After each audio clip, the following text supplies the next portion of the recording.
Ladies and gentlemen, and welcome to the Hagmann Hagmann Report on this Friday, July 25th, 2014. I'm your co-host, Joe Hagmann, along with my father, my co-host, Doug Hagmann.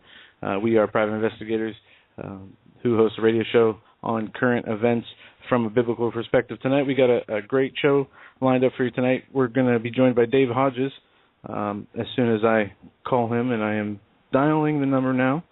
So he has a lot of information to share on certain topics that are in the news and things that we're not hearing about that should be in the news, as they are just as important and dangerous to this country as any scandal we see happening today.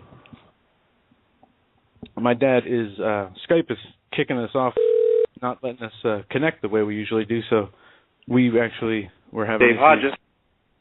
Dave, Joe Hagmann here. Hi, Joe Hagmann there. How you doing? Oh, we're fighting with our radio server here to try to be able to host the show. We didn't actually connect till after the show started, so it kept kicking us off. But we're here and we're live, and my dad's and I'm here, I believe. Hello, Doug. There was almost an intentional weapons discharge in the studio at one of the boards here. So, at any rate, Dave, welcome to the program. I just want to remind folks that this is a live broadcast. It is Friday, July 25th, 2014. And for new listeners, and thanks for checking in with us. We've got a lot of emails over the last couple of days.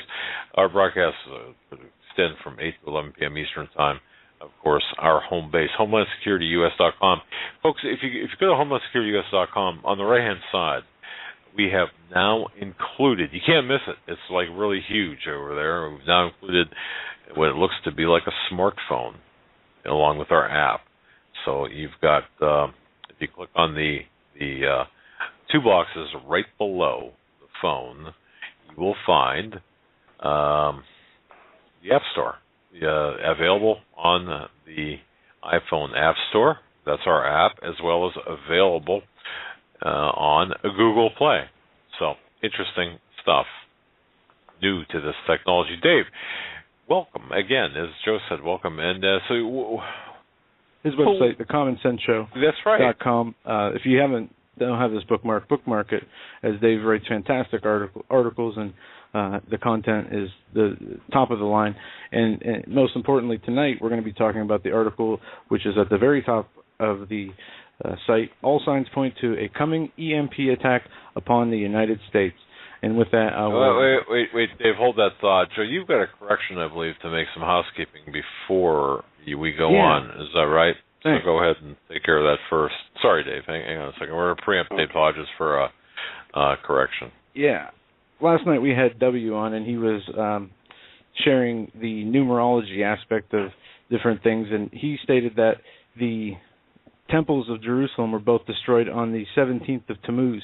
And I want to thank Lynn for emailing and stating correctly that he was not correct. It was the 9th of Av, and just talked to him before the show. And Lynn W said thanks for sending this information. He did turn those two around, and he was stated it incorrectly. So it was the 9th of Av, not the 17th of Tammuz, when both temples were destroyed.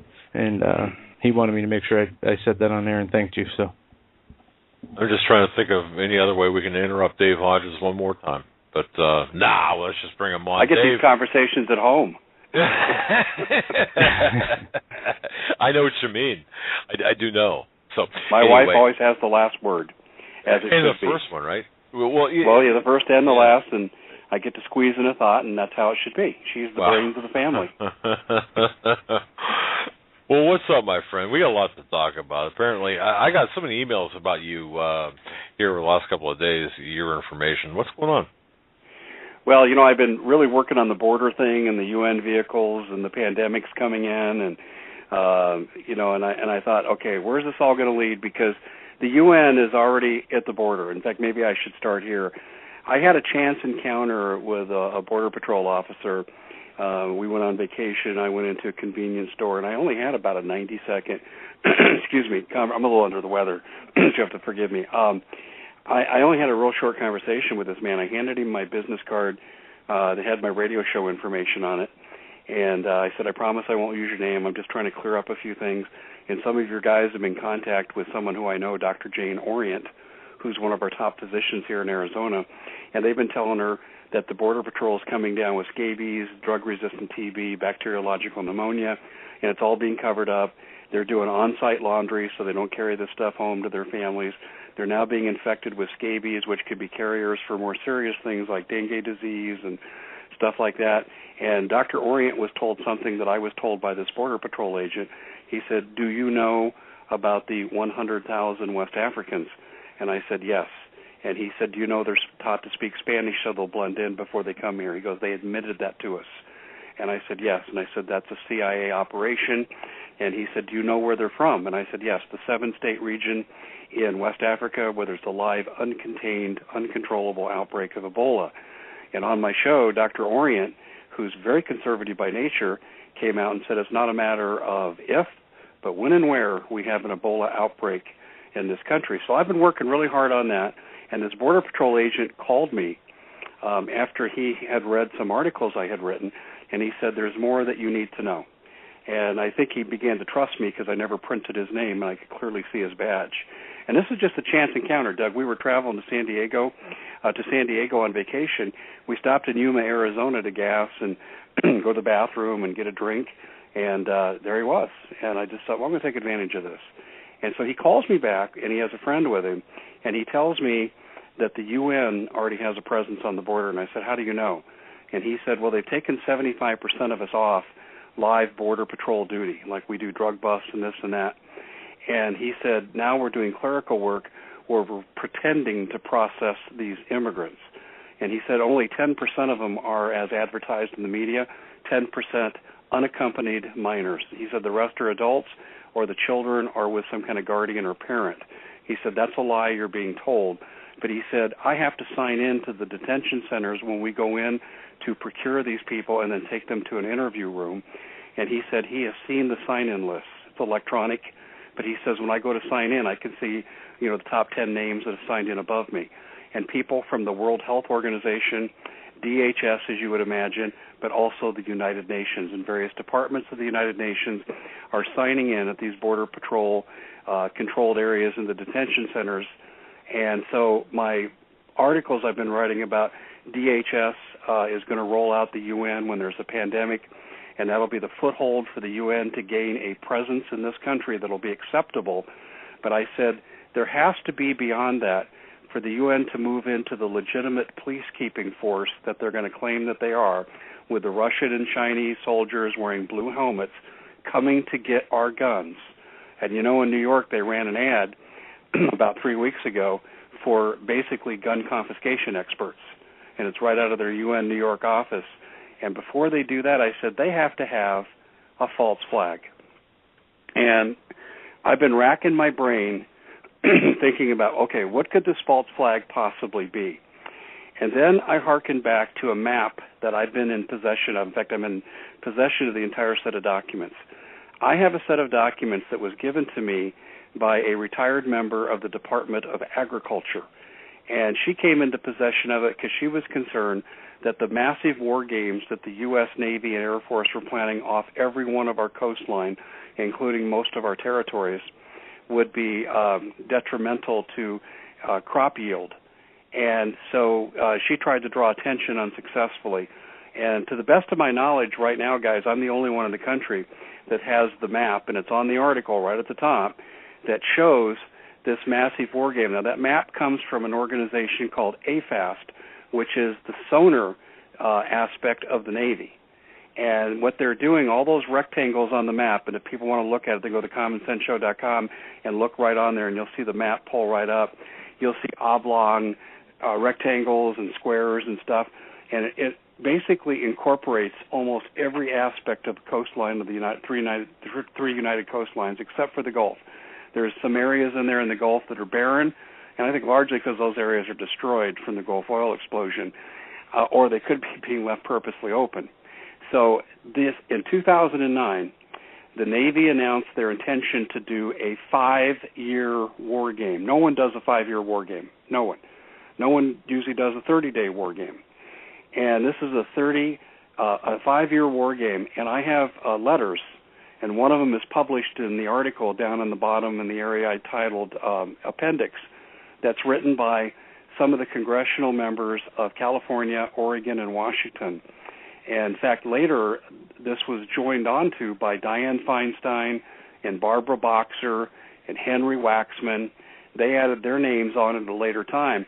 They wrote to the Undersecretary of the National Oceanographic Administration and asked him to stop the Navy from doing these war games because of all the mammals they would destroy with the sonar and the missiles and the drills and all this stuff. And NOAA turned them down. So they took their plea directly to the Secretary of the Navy, B.J. Penn, and this is back in, I think, April of 2009, and Penn just dismissed him, said, you're not going to tell us how to conduct our business, and told him to go away. You would think that if the congressional delegations of Oregon, California, and Washington would come out and say, you can't do these war games because they're going to destroy our coastline, they're going to destroy millions of mammal life, and this sonar is unwarranted, it's going to harm everything in the area, you got to stop. You think this would make major media. You think this would be all over Fox. It would, but no. I mainstreamed, researched this. It's not there, but I have all the documents. And people can satisfy themselves that I put some of those documents in this article this morning. Here's what it means, Doug, and this is where I think we can cut right to the chase here. The question I asked sarcastically and rhetorically in my article, are the ships facing the coastline or are they facing out? Because yesterday I put the map in my article and I asked people, tell me what this war games are doing here for 5 years. And most people wrote in and says they're going to try to keep us from escaping when martial law comes. That was the most consistent guess. And I think that's logical looking at the map, but it's not right. They're using sonar. What do you look for when you use sonar? You look for submarines. Big fish. Big fish. Big fish that fire big fish. That's right. And if you want to take down the grid, and I don't think the entire grid's coming down. That's another aspect I'm actually writing about in tomorrow's article. The Chinese have weapons, EMP weapons, that they can take out localities. They can take out a section, a region, a state or 3-state area, but they don't want to take over a nation that's entire grid system is down permanently. And we're talking, if you took a grid down in the most common way that people think of it, you're going to see a situation where you're not going to have much to inherit, 90% fatalities according to the Naval War College after 2 years. My Congressman Trent Franks, has been beating this bandwagon to harden our power supplies and our power grid, against an EMP attack, and no one's listening to him. I think he's being very responsible. I'm not a big fan of his, but in this area, he's right. But these ships are out there looking for an EMP attacker. And there's no question in my mind that's what they're doing. And I saw some hard proof of this, too. When we were in San Diego on the vacation I mentioned, we toured the Midway, that's in mothballs now and it's turned into a museum. And across the bay, you should be able to see all the ships there in San Diego Harbor that are Navy ships. The only ship they had was a tugboat. We went over and ate lunch on the other side of the bay where you could really see the ships up close, tugboat. Now, before we were done with our meal, a destroyer came into port. But I'm hearing these reports that a lot of these ships are now out to sea on a rotating basis. This is an ongoing war game. I got the congressional letters and the documents and the map that show it. And yet this is going nowhere. Now, why are they looking for an EMP attack? Well, I think the military is afraid they're going to be destroyed before the UN takeover. I think the UN is waiting to roll out their troops until they do an EMP that would cripple the military who might stand up and oppose their takeover. The prime directive of any institution, military, education, medicine, is to survive, stay intact, operate. And this is why I think we're seeing a lot of our ships and our Air Force and some Marine contingent involved in these drills. And I think they're opposing what's going on. Now, I've said this on the show. I've had my military insider sources said that there would have already been a major coup against this administration if they had the popular support of the people, but the majority of the people were too dumbed down. So in the article today, I said the military is not on the same side as the administration. And I went back and I recounted what I had reported a long time ago about how Admiral Guyette and General Ham, the commander of AFRICOM, Guyette, the commander of Carrier Task Force 3, two of the top 4 commanders in the Middle East, committed mutiny against Barack Obama by trying to rescue Ambassador Stevens. And the reason, and Jim Garrow said this to me, I've had other people in my confidential source arena tell me this, they were going to try to save they're going to try to save Stevens because he would have sung about drug running, gun running, child sex trafficking, all to raise money to support regime change, giving it to Al-Qaeda, Muslim Brotherhood, and regime change in Libya and then in Syria. And that would have brought down this administration, which is what the military wants. But the number 2s in the command of each officer arrested them. And in General Ham's case, it was a Colonel Rodriguez of the CIA. And Obama has done a lot of this, and I'm sure you've heard this, that in a lot of the major commands, Obama is embedding CIA people as the executive officer to keep a watch on the commanders. Well, okay, no, wait a second, Dave. How does that work? Okay, because if you're let's say you're a colonel, okay, right. And your name is Colonel Rodriguez, and you've been working for the CIA. You just get conveniently transferred over to General Ham's command, and he's told this is your XO. But wait a second, though. Isn't, for example, a CIA? Now you've got CIA case officers, then you've got CIA agents, then you got CIA operatives, and then, of course, different classifications of different positions within the CIA. Now, having said that, don't you have to be a military officer? Yes. Yeah, the man who arrested Ham and stopped and aborted the attempted rescue of Ambassador Stevens and his bodyguard contingent is a colonel. And he assumed command of AFRICOM temporarily after that. And I do not have the name of the man who arrested Guyette. My source would not give it to me. Guyette was taken. I do know where they took him. They took him to Bremerton, Washington, at the base there. They held him under house arrest, and they said if he said anything, he'd disappear in the NDA, and no one would ever hear from him again. They'd just say he had a heart attack and bury him. That's what he told one of his sources, and it got back to my source. They allowed him to leave the military on pretty favorable terms, but I want you to hear the excuse. This was actually reported in ABC about Guyette's departure. They said he left because of inappropriate comments and actions towards minority members in his command.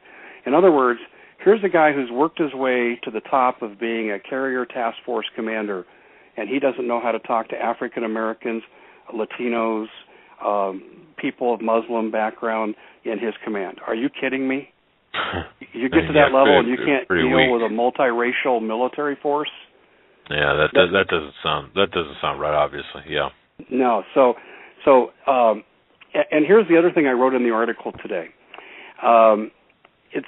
These two men didn't decide unilaterally and arbitrarily to disobey a presidential directive delivered to them by Leon Panetta. They didn't do that. They had help from the outside. For them to launch a rescue mission, they'd had to have someone redirect satellites, make sure the traffic corridors were open, get traffic reports, get troop logistics reports in the area. They had to know what their troops were walking into. This was a coordinated effort for a military coup in the Middle East, just in the Middle East, not in Washington, not to arrest Obama, but just in the Middle East. Well, that coup failed, and Ham's career blew up, and Guyette's out of the Navy, and unfortunately it failed. And I'm sure if Stevens was rescued from that, he would have known he was set up, because we know how many times he asked Hillary Clinton to increase his bodyguard patrol. Now, when you move forward from this event, you've got other situations to point to the fact that I'm right. Last November 13th and 14th, you had a drill called the Grid X drill. And that was a drill where you had a simulated takedown of the power grid and how FEMA, DHS, and other agencies would respond to the crisis. What's interesting to me is they invited the Chinese and the Russians to participate. I almost couldn't believe my eyes when I read the NERC report on this, as they said, oh yeah, our Russian and Chinese allies will be here. Are you kidding me? These are the same Russians and Chinese that were threatening to nuke us over Syria in the same time frame. Stay out of Iran or it'll mean nuclear war. Both countries delivered multiple threats, yet we invite them into a highly secure drill and basically gave them the keys to the car on how to take down our grid.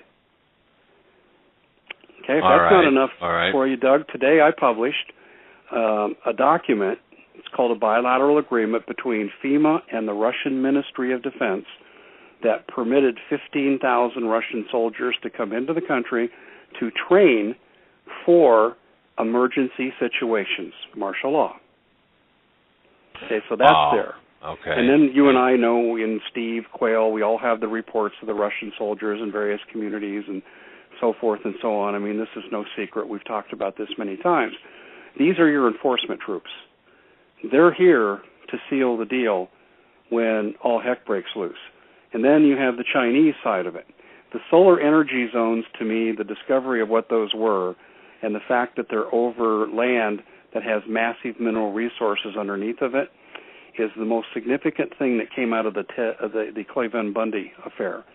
And we know on his ranch, Bingo. The Chinese were going to have a solar energy zone owned by ENN, which is a military corporation out of China. And this is a way they can bring in their soldiers.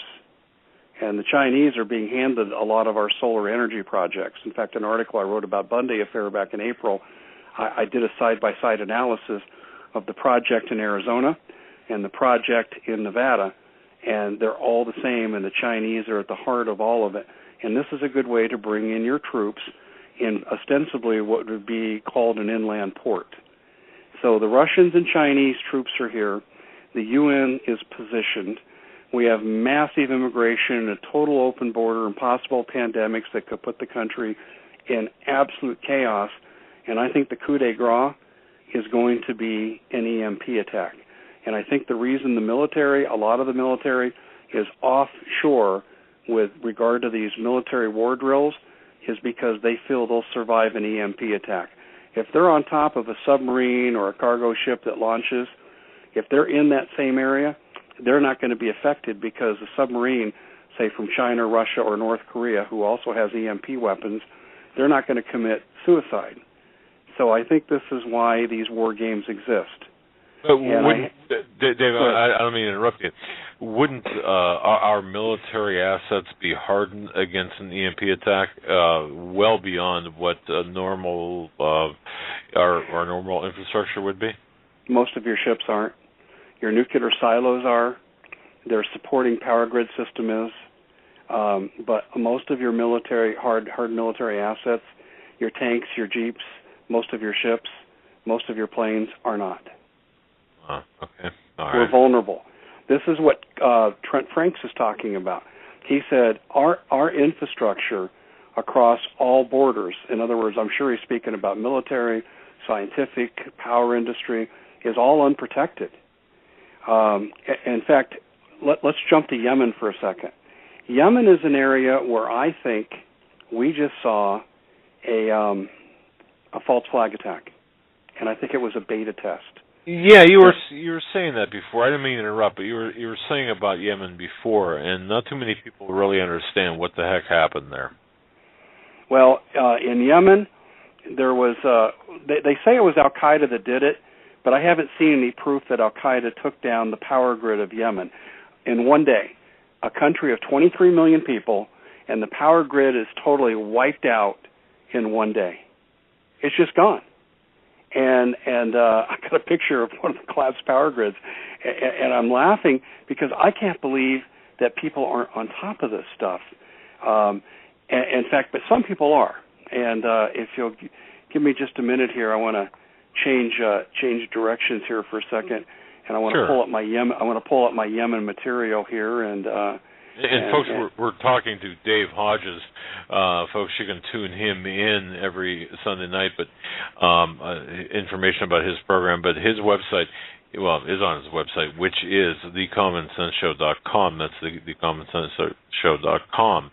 And there, if you go to his website, you can see the articles that he's talking about, including the map. And while you're doing that, Dave, where did you get that map from again? I got it from a recently retired employee, and she had an administrative position with the Department of Agriculture. Okay, all right. And she jumped on the same environmental bandwagon that Waxman and Boxer and these other politicians did about why they wanted these war games stopped. I get it now. And so that's how it came to my attention. And it's been sitting here in my mind, Doug and Joe, it's been here in my mind for 2 years. Okay, this war drill, it's unprecedented, it's a huge waste of money. Why are we doing this? I don't get it. And I've gone through a million scenarios in my mind, but it wasn't until this border situation began to unfold, and I'm seeing the possibilities of us totally losing our control of our country to the UN, predicated on a false flag. And I was just laying in bed one morning, getting ready to get out of bed, and it hit me. I said, the military is protecting itself. That's why they're not in country. I mean, think about the Army, our combat forces, 165,000 troops in Afghanistan. That's the bulk of our land fighting force. And then you've got these ships out to sea. The military is in self-protection mode. Anyway, I've got this information here on Yemen here I just pulled up. I wanted to make sure I got the names right. Okay. There are public references to an ex-CIA intelligence officer named Dr. Peter Pry, P-R-Y, and I link into the mainstream accounts of what he said. And what he basically said is what happened to Yemen can happen to the U.S. Pretty cryptic warning. And then I said, but if you think he's CIA and you can't believe anything the CIA says, just remember Operation Northwoods, because the analogy fits. But here's a more even telling quote. In the Wall Street Journal, and on my article I have the link to it, FERC Chairman John Wellinghoff stated that a similar attack on Yemen, and this is a quote, destroyed 9 infrastructure substations, power stations, and transformer manufacture. The entire United States grid would go down for at least 18 months or probably longer. And he's saying you have to take down 9 of them.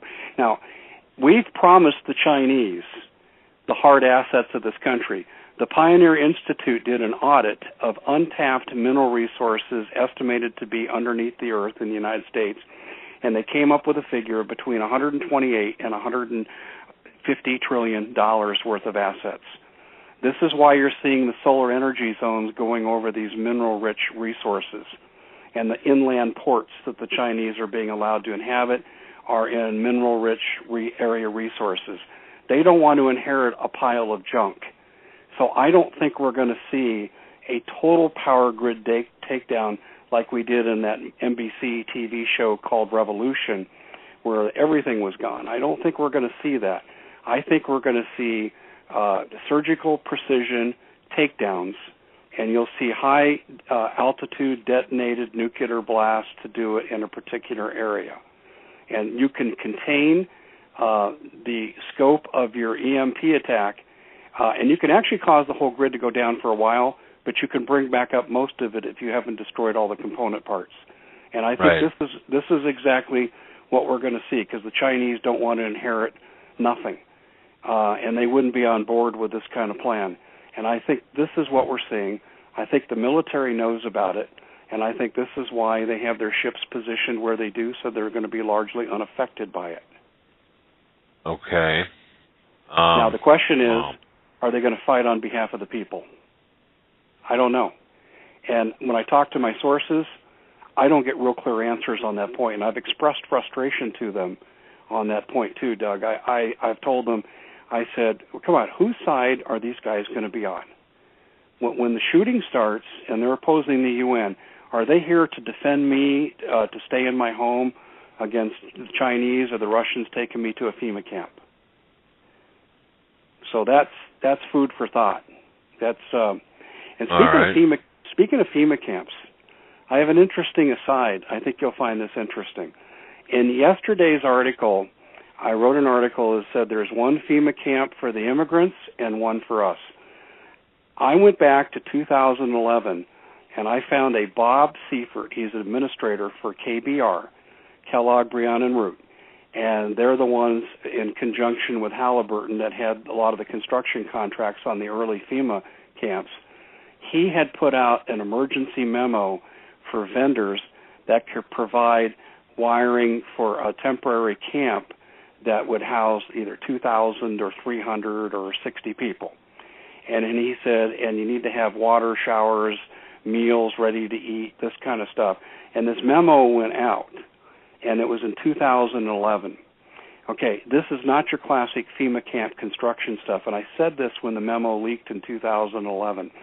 Well, when I was in San Diego on vacation, this was a huge topic because a lot of the illegal aliens were being flown into Lindbergh Field, and someone had come in at Lindbergh Field and constructed the temporary FEMA camp housing that matched identically to the specifications on this KBR leaked memo. And I have that in yesterday's article. That's a temporary way station. And what I've been told by the Border Patrol, they bring these people in, they stay 72 to 96 hours, and then they bus them or fly them out to locations all across the country, and then they bring in the next wave of immigrants. And this is being done in places like Lindbergh Field. That was planned for in 2011, Doug. In other words, this immigration crisis was planned for 3 years ago.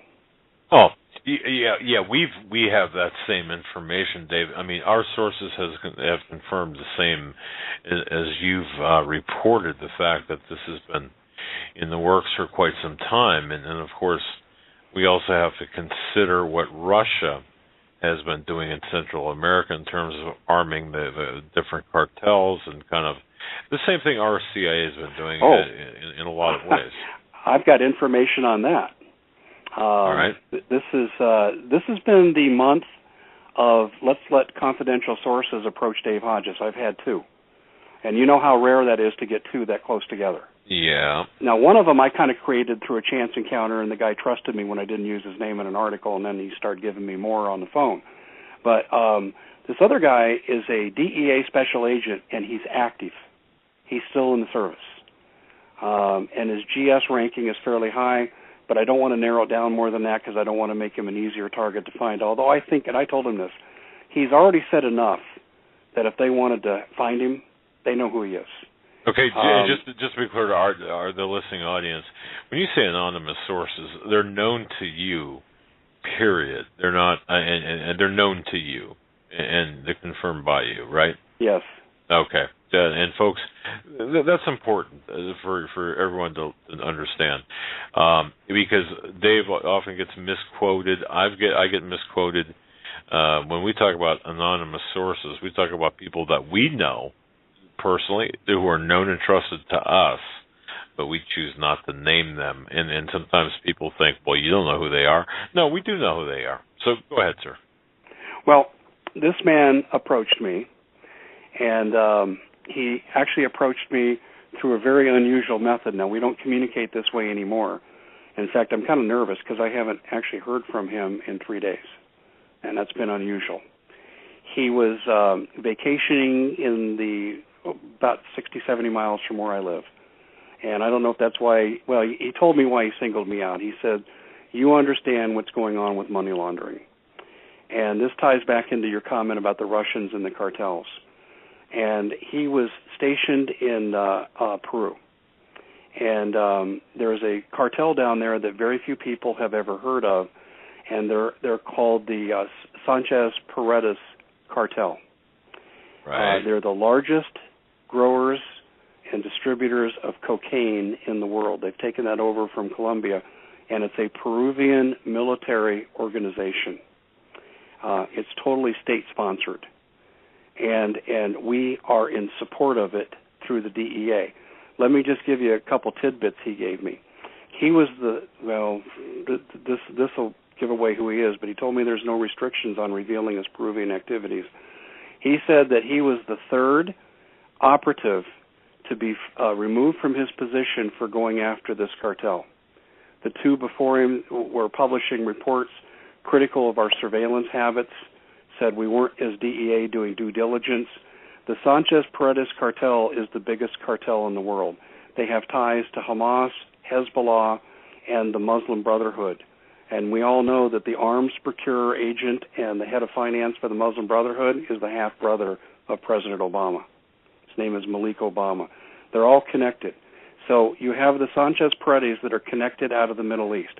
They procure weapons, and that'll become important in this story that we're talking about. They procure weapons. Now, some of the weapons, I've been told, have, as you say, Russian origin, but what I was told is they're not being delivered by the Russians, or if they are, they're being delivered by the Russian mafia that's moving into Peru to open up their Russian casinos and their sex trafficking organizations. Right, right. And by the way, Dave and ladies and gentlemen, this particular cartel, you can certainly look this up for yourself, but Manhattan, in fact, their U.S. Attorney General, they seized whatever $30 million worth of international drug trafficking money back. I'm going back now 3-4 years, sometime in maybe it's 2012, 2013. I don't know if you recall that, but that was very active in Manhattan. So they're all over the United States.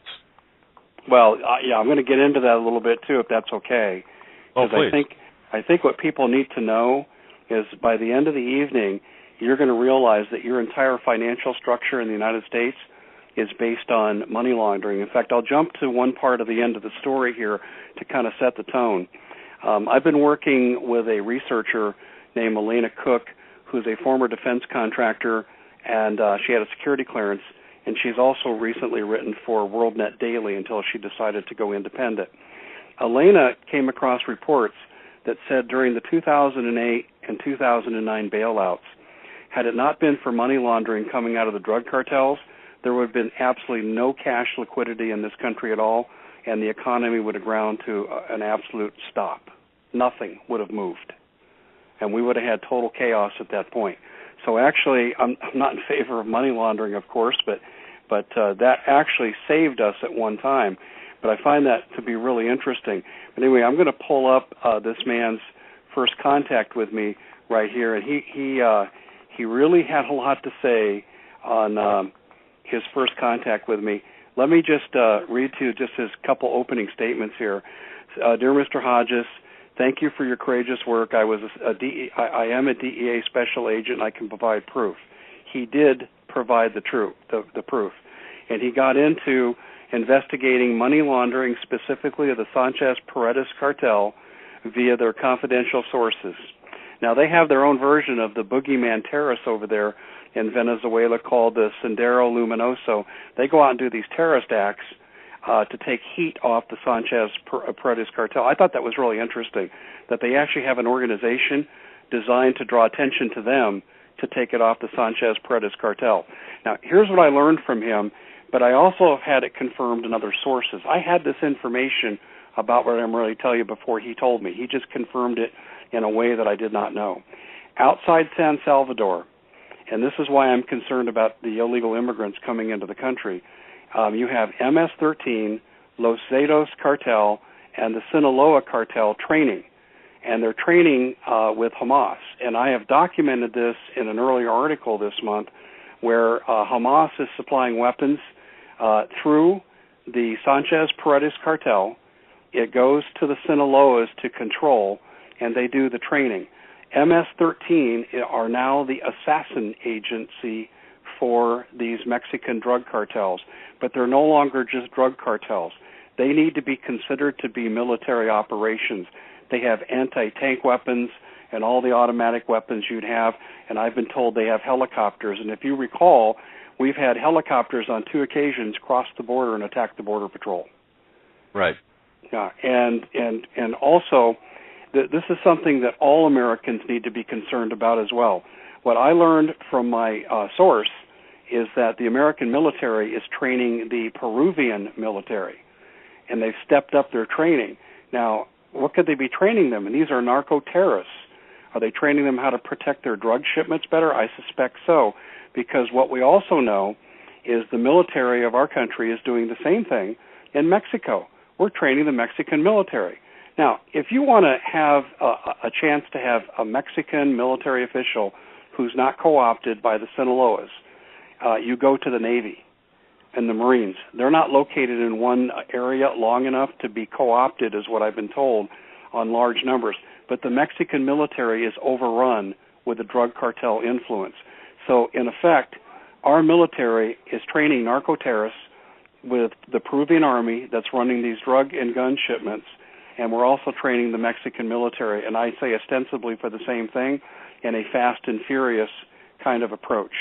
Now, they're now sending in MS-13 by the tens of thousands into this country. What I was told by this Border Patrol agent, he said, we've cataloged 10,000 that we think are. He said, but we're told when we file the official report, you leave off the MS-13 and treat them like anything else. Even when they admit to murdering and torturing and all that, he said we're not allowed to use it by order of DHS. So we have these MS-13 people coming into the country and being scattered far and wide. But here's a really ominous sign that this Border Patrol agent told me. He said, you'll be in a detention center. Let's say it's 50 by 50. And he said, you know you have 3 MS-13 guys, but you have a hold on their account. In other words, you can't move them until the hold is removed on the computer. But he said, when 3 of them become like 8 or 10 of them, then all of a sudden the hold's released, and we release them to the same geographic locations. So in effect, we are releasing MS-13 death squads throughout the country. In fact, I have Roger Brown on, a real prominent sociologist who's going to talk about some of this on my show Sunday night in the last hour.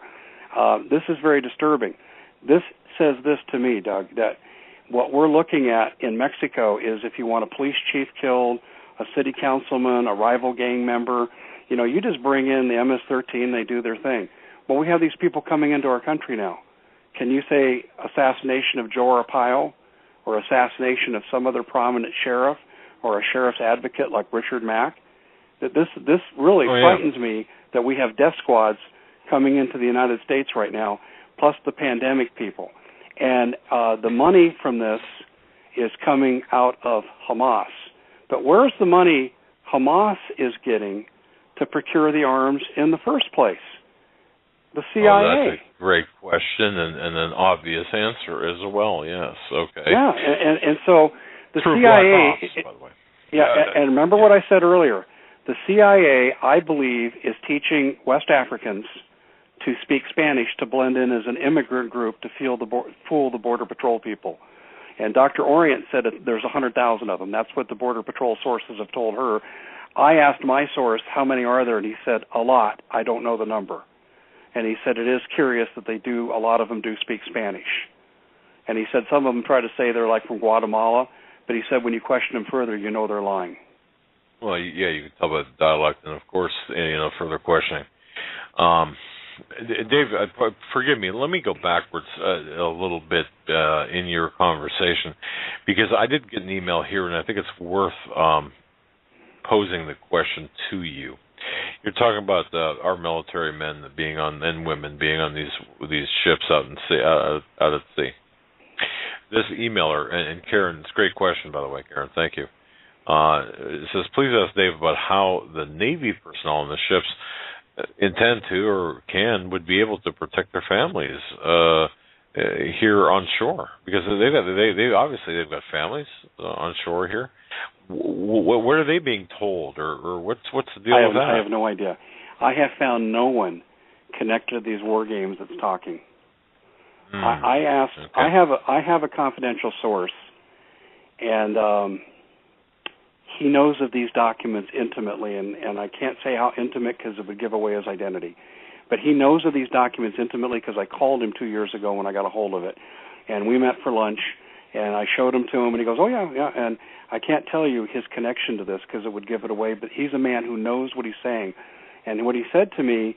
He says that they're rotating people in and out. They'll do this for these war games. They'll call it, new personnel operational training, or if you train as a gunner's mate, they might bring you the next time back in and you're an electrician's mate. And so they say they're trying to build collateralized skills, and that's one of the ways that they're justifying it, in the PR thing, as they're teaching a multitude of skills. Because if you're attacked and you lose 200 sailors in your crew, you have to have people do different jobs so your ship can stay afloat, and that's the arguments they're giving.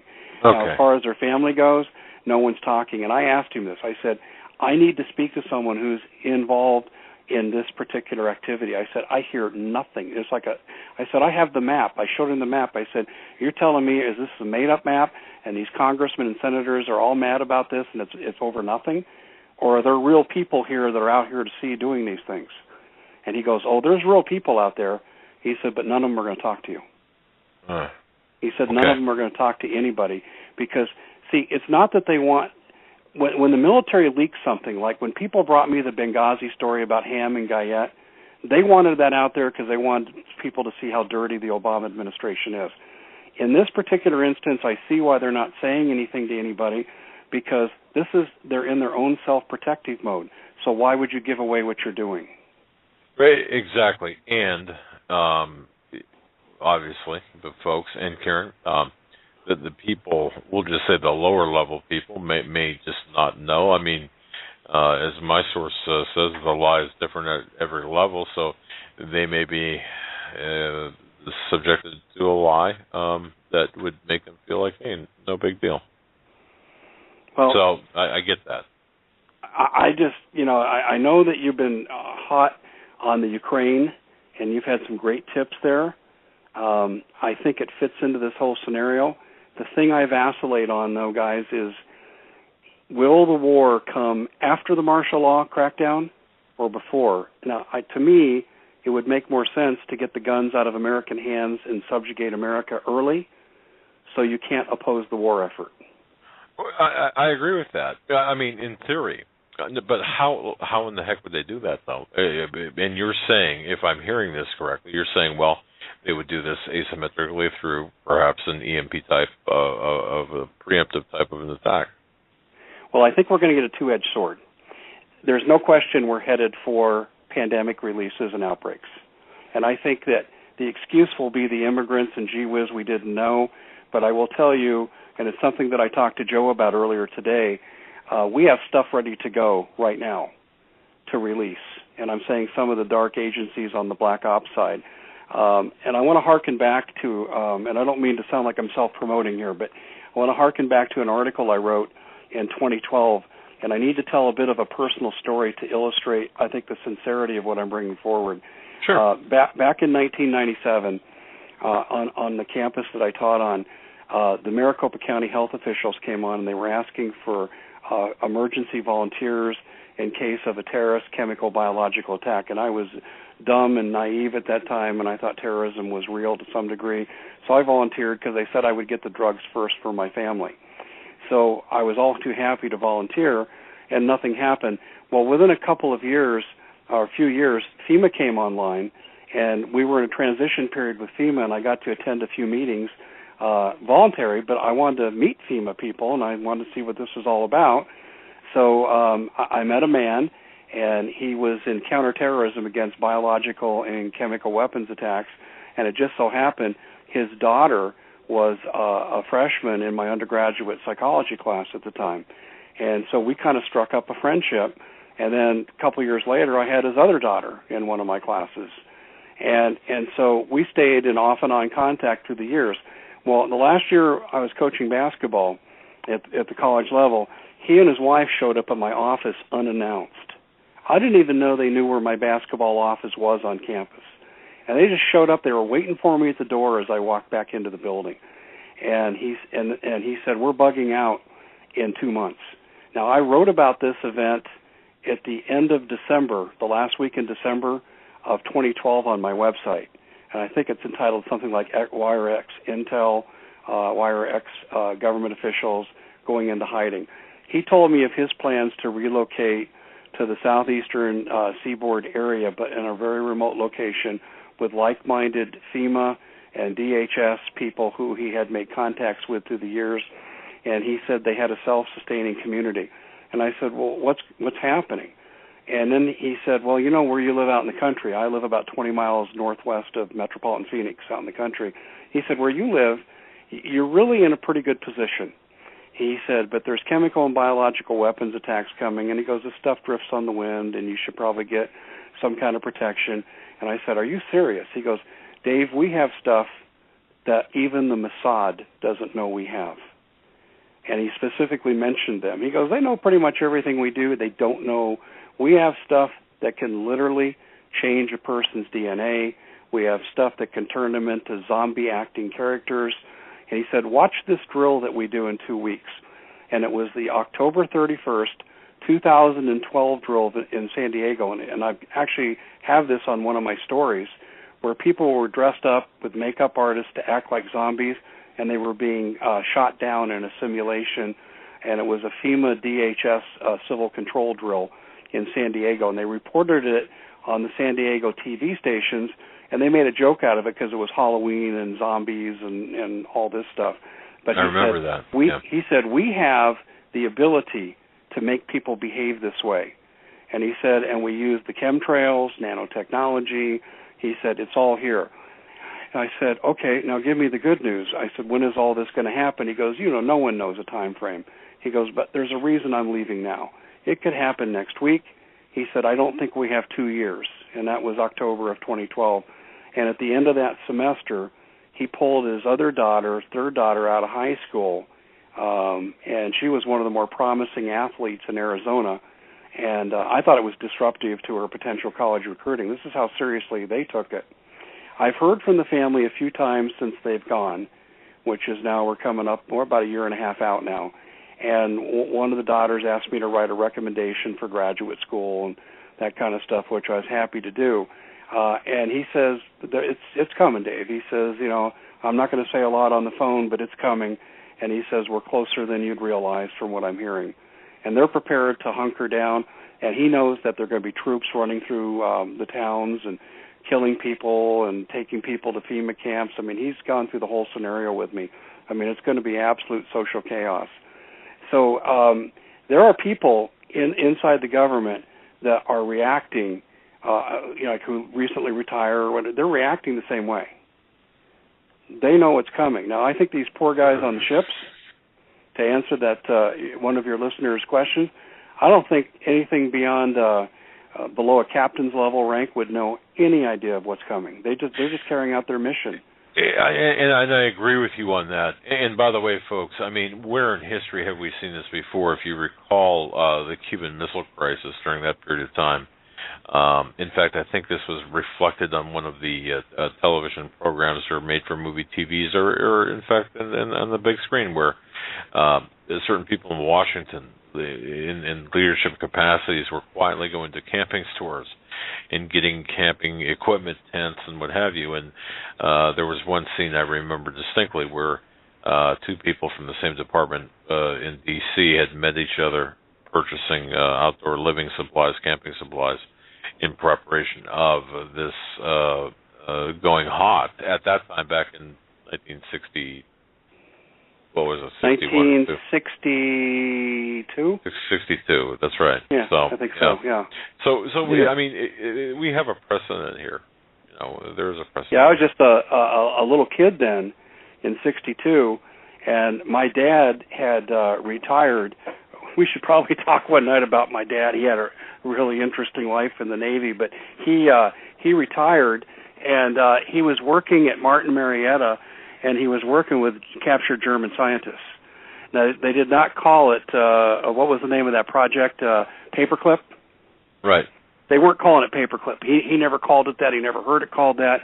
But my family was German-speaking to a large extent on my dad's side because he was born in Germany, and my grandmother lived with us, and so we spoke a lot of German in the household then when I was little. And I remember him having these German scientists over, at least he said they were scientists, and they'd speak German. And they thought it was really funny that I knew some of the words they were speaking. So I do remember the event. But anyway, when the Cuban Missile Crisis went down, it was about 3 weeks before it became public. He came home one day, got out his Navy uniform that he hadn't worn, in probably 4 or 5 years, and said, I'm being pulled back into the Navy. and my mom broke out into hysterics. And I mean, it's an event etched in my mind. And then he went to Laurie Air Force Base, boarded a plane, and he was gone for a month. They brought him back in active duty for 60 days for the Cuban Missile Crisis. And I don't know what he did in there, but I've seen the panic of it. But here's what I saw happen during that time. He wasn't the only one called back in, because we lived in an area not real far from Laurie and Fitzsimmons bases in the Denver area, and so we had a lot of military families in our area. Some of the other fathers that we knew, I could think of maybe 3 or 4, and they didn't speak. They just went and did their job, just like these people on the ships are. These people who are out to sea tonight, and they're doing whatever they're doing in this mission, they don't know why they're doing it. Right. I mean, we know more about why they're doing it than they do. But do I think their carrier task force commanders do? Yeah, I think there's probably a pretty good idea. They know what they're doing and why they have to keep the charade going. I mean, Doug, can you think of any reason? You've seen the map right there. That's an official map from AFAST. I can even provide the entire document I can send to you. I had a friend of mine from the State Department who has great computer skills lift that map off the AFAST document because I didn't have the expertise. But I have the entire document that has AFAST, and they describe the entire operation. So I'd be happy to send that to you as an attached file to validate the existence of that map coming from official Navy sources. But what to me is really interesting is I ask people this question, and I've asked them a lot in the last few days. Can you look at that map and give me one legitimate reason why you'd have a war game at this magnitude on all 3 of our coastlines, including our territories like, former Philippines territory, Guam, Wake, even out to Hawaii, Cuba, Bermuda Islands is involved in this as well, too. They have these same drills out there. What legitimate reason could there be, other than what I'm saying, that would justify this operation? Yeah, crickets at the moment. Yeah, and not only this here's operation. What some people will say. That's why I asked the question in my article yesterday before I broke the news today. I wanted to see what the public would say. So I said, the final section in the article yesterday said a riddle. And it said, can you think of a reason? And I told you earlier, the number one reason people gave was that it was going to keep people in the country from running from ship when martial law broke out. And that, I don't, it's a good guess because we have a lack of facts, but I clearly see that's not it. It just doesn't make any sense. One other person said this, we're going to go to war and they want to be in a constant state of readiness. Okay, but you don't put your military in fixed positions if you're going to war. Didn't we learn that at Hickam Field before Pearl Harbor? Yeah. And I mean, that doesn't make any sense either. Right, yes. So that is, I have racked my brain over this, and I say, tell me something different. What really got me thinking this is going to be an EMP false flag attack are 2 things. The ships are out of the way by being out of their ports and should largely be unaffected. But number 2, what happened in Yemen, and we have a CIA guy and we have the head of NERC saying this could come to America. And I thought, uh-oh, that's why they're doing this. That's when it hit me. When I read the Yemen account, it rolled around in my head for a while, and I said, that's it. This is going to be, and let me give you a timetable. If I were to write this as a Hollywood movie, here's what I would do. Scene 1, we have an Ebola outbreak. Dustin Hoffman appears on the movie screen, and he shows the Ebola map that was in that movie called Outbreak 20 years ago. And Mr. President's going to be here in 1 day, and in 2 days it'll be here, in 3 days it'll blanket the country. Here's what we need to do. And that real famous scene from that movie. So then you bring out the UN peacekeepers. And people aren't going to reject their help because the emergency rooms are going to be overrun. Hospitals are going to be filled. People are going to be told to stay home and treat your own. So here comes the UN all too willing to help. That's their foothold. That's their hold in the door. Meanwhile, you keep bringing in these fifth-column insurgents to support the occupation force for martial law that they're going to be putting together behind the scenes. Now you need a false flag attack to take it from a medical intervention operation to a martial law occupation force. And I think the EMP is going to be one of the things that we see. Interesting quote from Mark Twain. And folks, think about this as Dave Hodges is talking. Truth is stranger than fiction, but it is because fiction is obliged to stick to possibilities. Truth isn't. Think about that for a moment as you're considering what Dave Hodges is saying. Let me repeat that. Truth is stranger than fiction, but it is because fiction is obliged to stick to possibilities. Truth isn't. Isn't that interesting? Go. Well, it really is, and if you look at last year, and I think I've mentioned this on your show, between July and November 14th, the Grid X drill, FEMA, DHS, and their ancillary organizations ran 9 major disaster drills. And I've talked to people who understand this business. They say we're lucky typically if we can do one every 6 months. And one in a year is not uncommon. And to have 9 in that period of time. One of the drills was they had 386,000 foreign troops, and I took this off the NEC website. So this is the website that writes these disaster preparedness drills that they publicize for FEMA and DHS. And one of the drills, they had 386,000 troops being trained in the following areas. Now, tell me this doesn't get your attention. 1, how to speak English. And if you're going to occupy a country, you got to speak English. And number 2, how to use American weapons. Gee, maybe that's where those 2.2 billion rounds of ammunition DHS is collecting is going to. That's right there in their documents. They say that's the purpose for. Oh, and they were training them in urban warfare. Wow. 3 for 3, Doug. 3 for 3. Interesting. And I'm getting a lot. Dave, I got to throw this question in before the top of the hour here. I'm getting a lot of questions from people who are listening live from Canada, all the way from all the way from British Columbia through Newfoundland, saying, look, they're getting no information up there. They don't have any whistleblowers, basically. There's hardly any talk going on, and absolutely no one. And this one, also named Karen, also writing, saying that no one I know believes any of this. In other words, it's difficult to talk with people who are stuck in the traditional paradigm. But anyway. Well, let me address that very quickly. Yeah. I am happy to say that I'm not the sole purveyor of this information, thank God, because, I went through a real tough time end of May, beginning of June, when I think I had something exclusive that was exclusive for about 3 days. And you know what I went through. Yeah. And so Drudge reported today. And the reason I found this out is people are sending this to me to my comments section of my website. He's running a similar story that jihadists are going to take down the power grid. I think the disinfo campaign's already started. Okay, and that's fine. Let me just say this. Karen wants to know, basically, how is this going to affect Canada?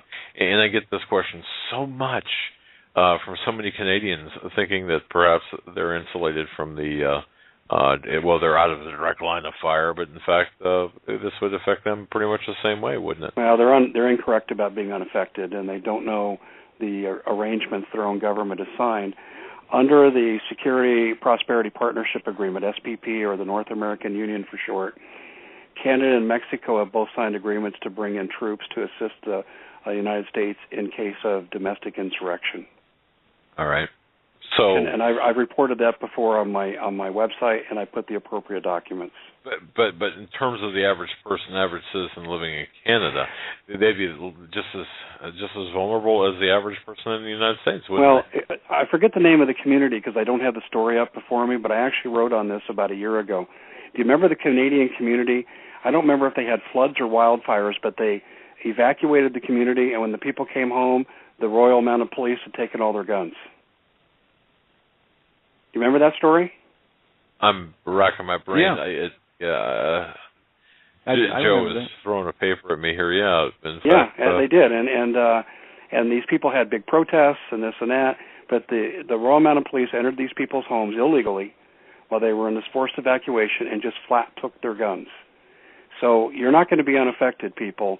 You know, one of the biggest abuses we got going on in our country is CPS abuse, taking kids and then they let them kind of slip out of sight and they go into child sex trafficking. Hello, British Columbia, Vancouver, British Columbia is one of the hot spots for this in the Western democracies. You're not unaffected by that either. You're going to go through in Canada the same thing here, and that's why I say this to my Canadian brothers and sisters. You guys make great neighbors. I love your country and your cultures. You've been a terrific neighbor and friend to us all these years. We need to side together because your government is just as corrupt as my government. And we need to be on the same side. Your leaders have signed the same agreements that our leaders have here in the United States. Oh, yeah. Yeah, absolutely. Wow. Folks, you're listening to Mr. Dave Hodges, the Common Sense Show, heard every Sunday night. Go to thecommonsenseshow.com, and they're very nicely, well-designed, well-redesigned website. Dave, good-looking website. There you can find information about Mr. Hodges, his program, and, of course, his latest articles. Well, I appreciate that plug. My website master is Leslie Kitzman, my goddaughter, and my favorite niece. Well, give her props for me. I'll tell you that. We're going to take a break now, and on the other side of the break, Dave, I want to go back to the border and get into a few things we talked about earlier, points you made, and I'd like to get into some of these a little bit more if we could, because there's so much here that people need to understand, that this is not happening by chance, and this is not it's not what is being portrayed in the media, how it is happening, nor what is really happening is being portrayed, and how it will tie it back into what we're talking about with the drills that are being conducted, the international drills that are being conducted. Folks, listening to the Hagmann Hagmann Report on this Friday, July 25th, 2014, with our guest, Mr. Dave Hodges, his website, The Common Sense Show. His radio show is on Sunday nights, and it's a fantastic show. You can download it and get the podcast right off iTunes or from his website, and it's a must listen to. We'll be right back after these short messages. Stay with us. Welcome back, folks, to a free-for-all Friday night. It is Friday, the 25th day of July, 2014. Our very special guest tonight, a good friend of the program, Mr. Dave Hodges. We respect his information, his research, his integrity, character, and, of course, the information he provides to us. And we thank him for being a beacon of truth, a beacon of light, and a beacon, a warning bell, if you will, on the horizon. Now, Dave, during the break, I picked up the bat phone, okay, and I said, "Hey," I summoned W. He's a intelligence insider. I said, "Are you listening to this?" He said, "Oh yeah, I am." And I said, "Well, okay, just to be sure, because some of this sounded really familiar." And of course, you were mentioning weapons coming into Mexico, and one of here's a couple of things, Dave, that I'll tell you. And folks, if you recall back, if you go to HomelandSecurityUS.com, on the right-hand side of our website, I've had an audio clip I've left purposely up since May, and that's of Tosh Plumley. He was a CIA operative that ran weapons for the CIA, and at one point during that interview, and some points are obviously difficult to hear because of the audio. Gee, wonder why. He suddenly realized, hey, wait a minute. There are anti-aircraft weapons in Mexico.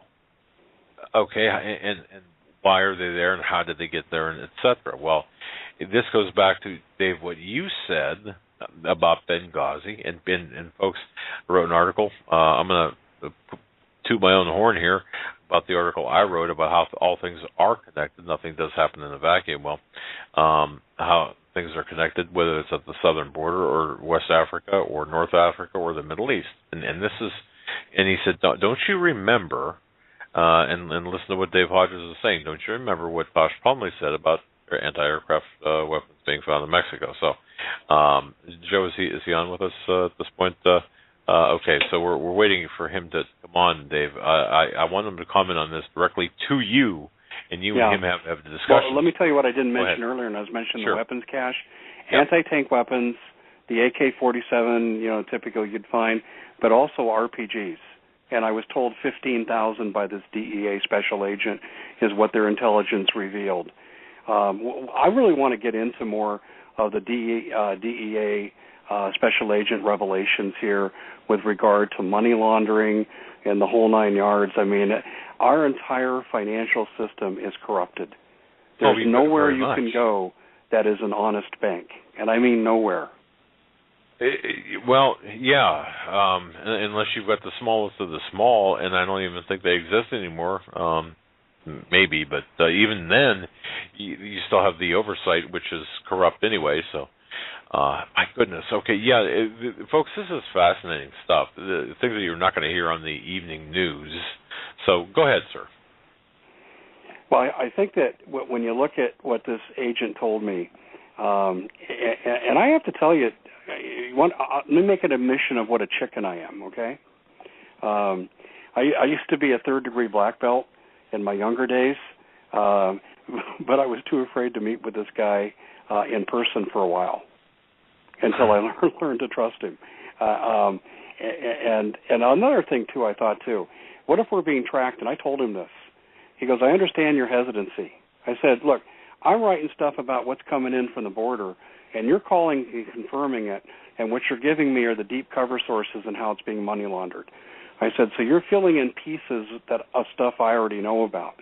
I said, what's to prevent someone who's listening to both of us from tracking us through our cell phones and then doing away with us when we walk out of a restaurant together? Yeah. And so, listen, I on that basis, that's why I was really, really hesitant. And then when I finally did, I made sure I had security. I had perimeter security in place.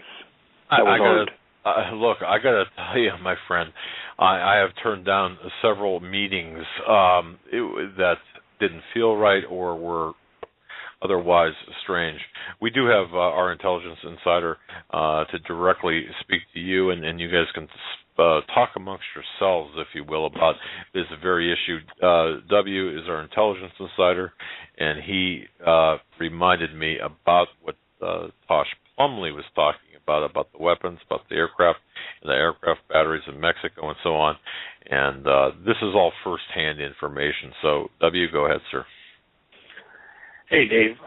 One other thing I did want to mention, you were mentioning Peru. Of course, back in the 80s, we had Shining Path, which was the Chinese group, which was just unbelievably vicious in that part of the world, and some of the stories of things they did are just not even speakable. But in order to instill terror, in order to get where they were trying to go. But I don't know if you guys mentioned it, and I missed just a couple minutes of your conversation. The other thing that needs to be talked about in conjunction with South America and Central America is the connection of West Africa and AQIM with the drug gangs and the governments, these corrupt governments in the Four Corners region down in the east coast of Central America. And the drugs going from South America over to Africa and then up into Europe. AQIM, which was also present at Benghazi, AQIM is the wealthiest, richest of the jihadist groups operating in the Mideast. And the reason they're the richest is because they haven't got a compunction about dealing the drugs up into Europe. The real numbers of members of AQIM doesn't mean they don't have a lot of operatives. They have people that they bring in to do things and pay off from other groups. But the actual organization itself has been reportedly only in about 350, 400 people range. They're a very tightly held group, which of course is indicative also of an intelligence operation where they may be contracting out aspects or working with other groups on aspects of it, but actual command and control is a very small number of people in coordinating the movement of the drugs. And one of their things that people would remember, they received drugs were, whole jetliner, 737 or whatever, be flown from Africa or from South America over to Africa full of drugs, and then, there's so much value in the drugs, they just, land the aircraft in and load the drugs off and leave the plane there to burn. But the arms coming out of West and North Africa and then going back over to South America, those arms are destabilizing governments in South and Central America and moving north, and of course become a threat to us, including even the gas weapons and other things. And if you'll also recall, it was through Mexico that the persons came to take out the Saudi ambassador a couple of years back. And so when people think that border, they poo-poo whether or not that's a threat with jihadists coming in to the country to do dastardly deeds. Remember, they were going to come in here and kill the Saudi ambassador at a restaurant in Washington, D.C. Right. So, this is a very, very real threat. And part of the problem, when we mention drugs, or,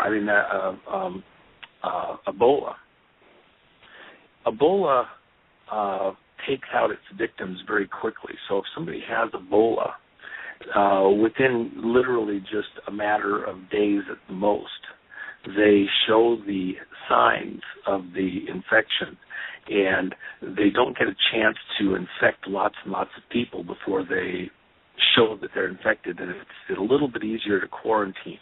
But there's other types of disease where the incubation period is longer.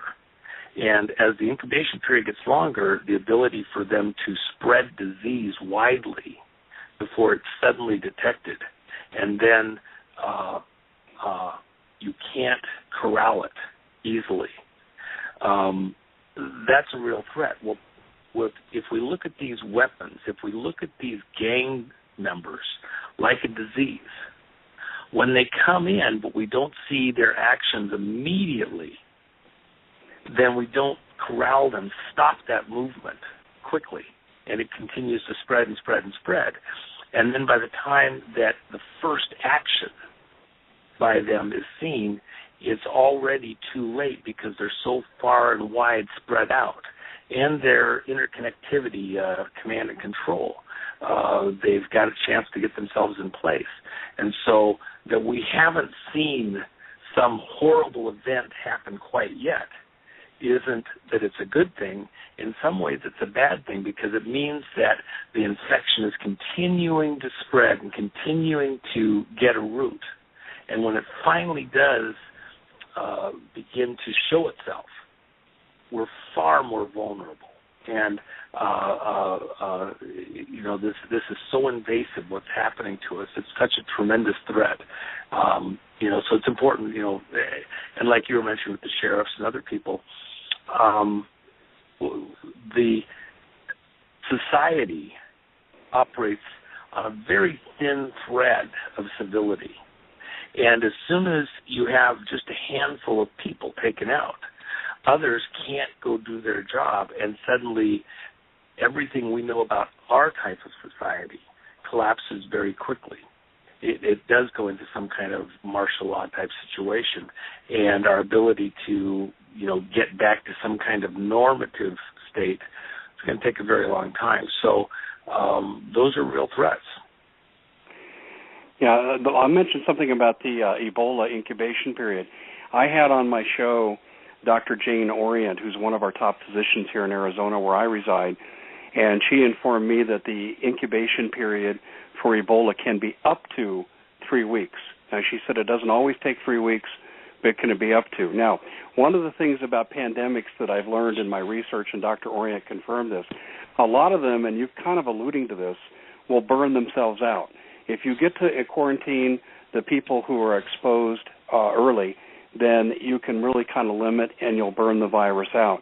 The problem is there's multitudes of viruses coming in, and some of them are going to be carried by mosquitoes. In fact, Barb Peterson, who did some research on horizontal transfer of diseases through mosquitoes, this has now been engineered to make it possible. And in addition, you have air travel, and they're taking these illegal aliens and they're transporting them all over the country, either by bus or by plane. So you don't have to wait like in the old movie Outbreak, where it starts on the East Coast and works its way west. It's going to be everywhere all at once. And well, I think that's also presuming, Dave, that it is a natural outbreak as opposed to an engineered outbreak. Yeah, I alluded to that with Doug and Joe in the first hour when I talked about my former FEMA contact, personal friend who went into hiding saying, we've got stuff out there that could be released that will spread like wildfire, and the world doesn't know we have it. Well, and the other thing, just as a very rapid aside, we know that we had the persons on MH17 that were going down to the AIDS conference, and one of the subjects that was going to be voted on and discussed was whether or not they were going to sign a document together stating that the AIDS virus was a genetically engineered, genetically targeted disease developed in South Africa, and say that it was man-made, and I suppose we'll never know the true facts on that at this point with all those people out. That just isn't going to come out. But certainly other things that are out there could be of a similar nature, similar threat. At the very least, this population coming in provides great cover if that was going to be done or happen out in the future. But, I was looking at the gang members as being really almost like a virus, just as a correlation, where they get in here and get a root and get their systems in place before the actual coordinated action begins. And I think it's similar to Ebola. I mean, it's going to rip the guts out of the country. Well, one of the things that I looked at, and I used to teach military history a long, long time ago, is that the normal rule of thumb, it takes one soldier per 50 citizens to garrison a country, all things being equal. And I don't think the UN is going to be able to generate enough manpower early on to completely control the country. This is why I think you have to introduce pandemics and weaken a significant number of the country and reduce those numbers. But I think this is why groups like MS-13 are here. You'll have your blue-helmeted troops by day, and you'll have your terrorists by night going out and making political hits designed to preserve what's coming in. Well, and also, if you go back to Larry Abraham, my old friend passed away here a few years back, and Gary Allen with their book, None Dare Call It Conspiracy, the way they described this effort to control the middle class was like a vice. And so we have corrupt government on one side and then a criminal element on the other side squeezing us in the middle class like a vice and holding us in place. And that's really, again, what's happening here. They don't change it. They're using the same old tricks over and over and over again. And this is, what we're talking about here. So I didn't want to intrude into the conversation other than I wanted people to be aware of this South American situation with the drugs coming north. And by the way, Raul Castro goes back and forth to Venezuela repeatedly and is pretty heavily involved there with a lot of these operations related to the drug and weapons running through that Four Corners region, and that's been pretty widely reported by a number of folks. And this is not some benign low-grade activity that's been going on for a number of years. It's just now reached that point where it's become so critical because the swarm coming across into the country is so great, and our population, while they may be watching and activated, they're being, hands tied behind their back. Yeah, well, you're exactly right. In a normal situation. I want to read something to you very briefly, W, before you go, that kind of validates the corridor into Europe connection here. This came from a DEA special agent that approached me, and I was speaking about him before you called in. And this is a quote from a written communique he provided to me. This has also gone to Congress, and they're ignoring it. He said, "We also noted that Peruvians associated with the Pacific Gateway," and that was the first point of entry for money laundering in this country, were operating in Phoenix and Connecticut. Phoenix made sense to us because of its proximity to the border, but not Connecticut. That's until you return to the flow of money. Financial analysis showed that the Metmex Panolis, a Mexican gold company, is headquartered in Connecticut. At that time, Metmex, an Italian gold company called Ital Preziosi, who is connected to Islamic terror financing and drug and gun distribution into Europe. So there's your connection, starting with Peru, going into Europe in the way you're describing. Well, and remember, people have forgotten now, or they just weren't awake watching this at the time, and a lot of the audience here is younger than we are. But BCCI, Bank of Crooks and Criminals International, was really a cover operation for money laundering and drug running. Of course, we were monitoring that, but we were in it, too, at the time. And this is back during the 80s and early 90s before there was work to expose it and stop what was going on. But a lot of those connections were Northeast coast United States banking connections, etc.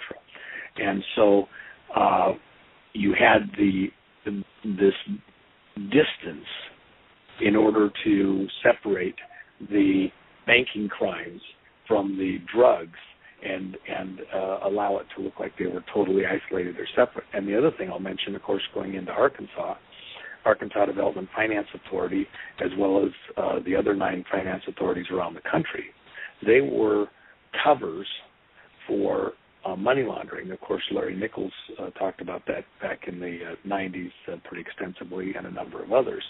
And that was where these state public-private state organizations, for example, Arkansas Development Finance Authority, would issue a bond, and the bond would be set up, by these law firms. In this case, Rose Law Firm, where Hillary worked with Vince and Hubble, Vince Foster and Webb Hubble, and they were writing these bonds that were then listed out of the New York exchanges, where the money would come in from South America and buy these bonds up that were subprime returns, and the only persons that would buy it would be, somebody that was a nut. It wouldn't be grandma, or it wouldn't go into your normal things. They weren't, AAA rated and things like that. Well, then who would loan the money out once it got into that agency? The only person, for example, in Arkansas that had signing authority was the governor. So the governor would then sign a check on these loans going out to a corporation like Tyson Chicken, and they'd get this loan money to expand their operations and create jobs and things like that, or Parkometer, which was where the receiver mechanisms for the AR-15s to convert them into M16s were being made. Webb Hubble's son or son-in-law is my recollection, and things like that. So this was a money laundering operation being conducted inside the states with governors involved, et cetera. They didn't know all the details. They just knew you sign here and give this check to those guys. It's pretty easy to be a pretty successful company if you get these loans and then you don't have to pay the money back. And, of course, that's what Larry Nichols talked about, that he was there inside ADFA. And all of these accounts where they were making these loans, nobody ever paid any money back. They never paid on their loans. The money went one way. Well, why? Because it was a way of money laundering, and no taxes were owed because it's a loan. And it went to corporations here in the United States, where are companies like Walmart located and things like that. And there was other states involved also. Well, again, this was drug money that was sustaining our system. Are you saying that Walmart got started, at least in part, with drug money? I don't know Walmart specifically, all the details there. I know that Tyson Chicken, according to Larry, and we spent a tremendous amount of time together on some of these issues, was one that he talked about directly, but there was numerous other companies involved. I mean, if you recall back during the Whitewater stuff, Rose Law Firm had literally garages full of paperwork of all of these companies that got loans through ADFA, and that they never were paying any money back on the loans. And of course, you had front companies that were related suppliers to other bigger companies, so you would have to go through the steps to identify all of them. But for example, let's talk about Walmart. You know, what was one of the things that happened when Clinton was in office? They in the White House, they built this huge airport up there in northern Arkansas for Walmart to fly in and out of, and part of it was a FEMA thing. And so the assertions were on a number of people's part that, like Denver, we have all the operations underneath the airport, because when you're putting all that concrete in, you have the ability to build that other stuff underneath it. Nobody's, sees trucks kind of going with dirt and concrete and everything else, not even thinking what else was going on with it. And the assertion was that there's quite a bit more going on at Arkansas. So that airport, yeah. Capital Management Services, and you have Stevens Investments. Well, and that's a great point. Stevens Investments, Stevens Investments there in Arkansas, at the time in the 90s, that was the largest off-Wall Street brokerage firm on planet Earth. So you could go to Tokyo, you could go to Hong Kong, you could go to Germany, London. The largest off-Wall Street brokerage firm in the world was Stevens Investment. Well, in Little Rock, Arkansas, remember, Arkansas is arguably the 49th state economically in the country, and probably really the 50th, with a race going on between Mississippi and Arkansas. And then, we put a man in the White House from the least productive state, or almost the least productive state in the country. What's going on here? The reason you want weak leaders in office is because they're controllable. You want people who have bones that can be exposed if they have a problem. That makes them manipulable. So, but I don't want to take from what you're saying, Dave. I just wanted to. Well, I think this is tremendous stuff, because a lot of what you're saying, not all of it. The Arkansas stuff you're giving is just fascinating, and I know a little bit, but not a lot. But the BCCI stuff, I've all heard that before. I interviewed Robert Mazur, who helped bring down the Escobar cabal from the inside, and he gave me the A to Z on BCCI, which is the modern-day version of HSBC Bank. And there's a guy out there, and guys, I don't know if you're aware of who John Cruz is, but I've had John on my show 3 times, and he's a great guest. He's not born in the conspiracy world. He couldn't tell you much about 9/11 and stuff like this, but he knows about money laundering from the drug cartels. He was a VP at HSBC, and he went out to do due diligence on some of these accounts that looked suspicious to him, and he'd show up at their place, and they'd find foreigners working like in a small office pod, and they were calling it a house on the applications, and it was just a boiler room for telephone calls, and he concluded that they were doing massive drug laundering. He kept quiet for a while, and he tracked it, back to the Sinaloas and the Los Zetos and the Mexican drug cartels. He went to his boss, and his boss says, "You will shut up, you will drop it, or we'll fire you."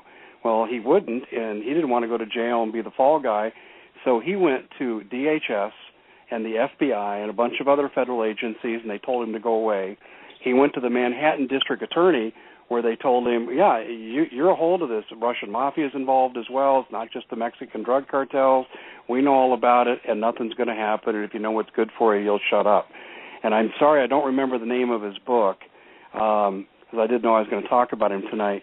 But if you Google John Cruz, C-R-U-Z, and HSBC Bank Scandal, you'll come up with it. It's a great read, and he'd be a terrific guest for you, Doug, because he knows this story inside and out, and he sounds a lot like W here in the way he's describing it.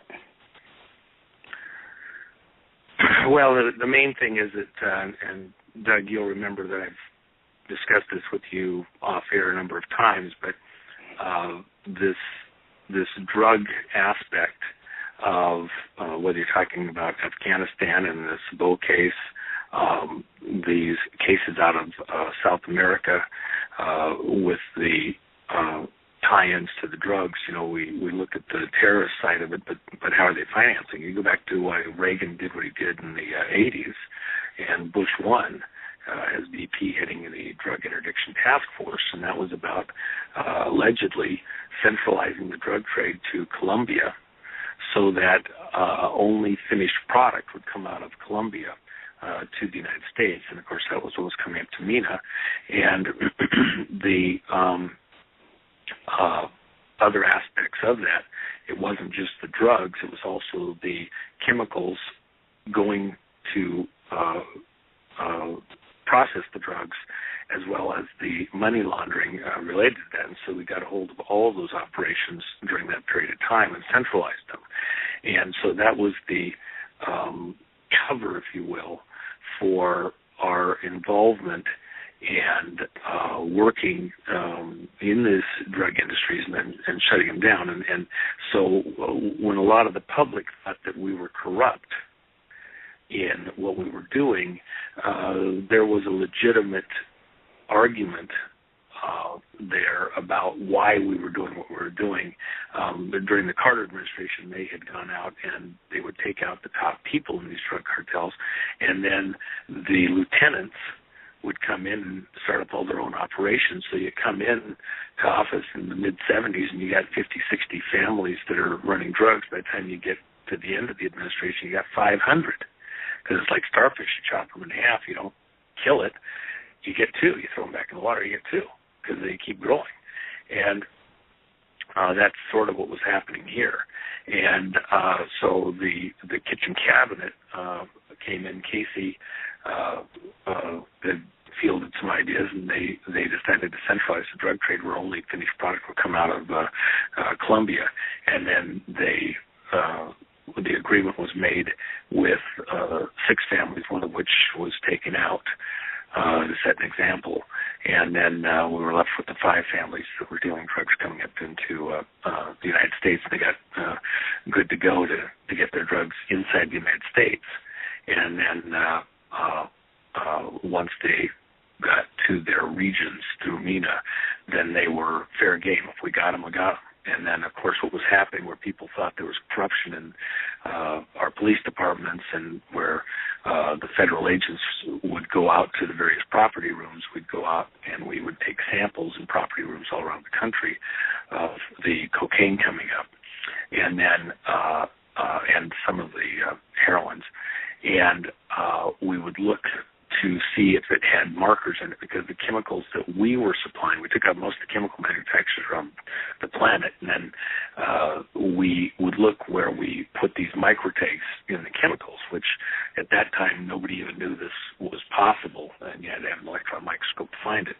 The chemicals that we were processing into our approved dealers out of Colombia, families out of Colombia, if we found the microtags in the cocaine, then we wouldn't follow up on those groups because we knew who they were. If we found cocaine that didn't have the microtags, we'd trace it back to its origins, usually Bolivia or Peru, one of the other countries. Brazil, we took that out with a special forces operation early on. They had a huge facility with almost 200 planes in the airport, so it was unbelievable. And then when we'd find groups that were dealing drugs into the U.S., the finished product, then we'd give the information to Colombians, who then had the very extreme reputation, and they'd go make them an offer they couldn't refuse. They either sell their paste to the Colombians for a set price, or they die.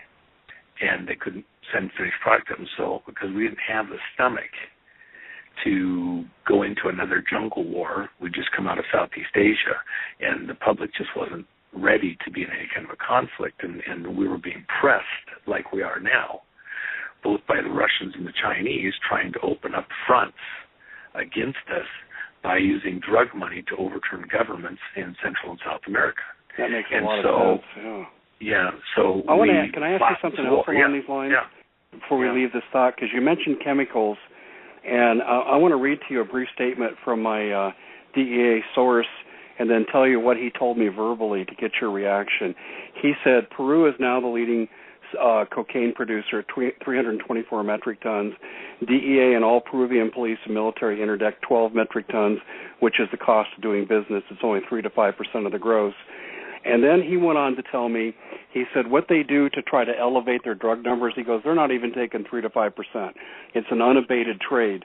He said what they'll do is they'll stop trucks carrying the chemicals used to process the cocaine, and then they'll basically greatly exaggerate the amount of chemicals they seize. But if they get the chemicals, they say they got the drug. Have you heard about that? That's stuff that's probably more recent than my involvement, and so I really wouldn't be able to say authoritatively what's going on. I just know that at this point in time,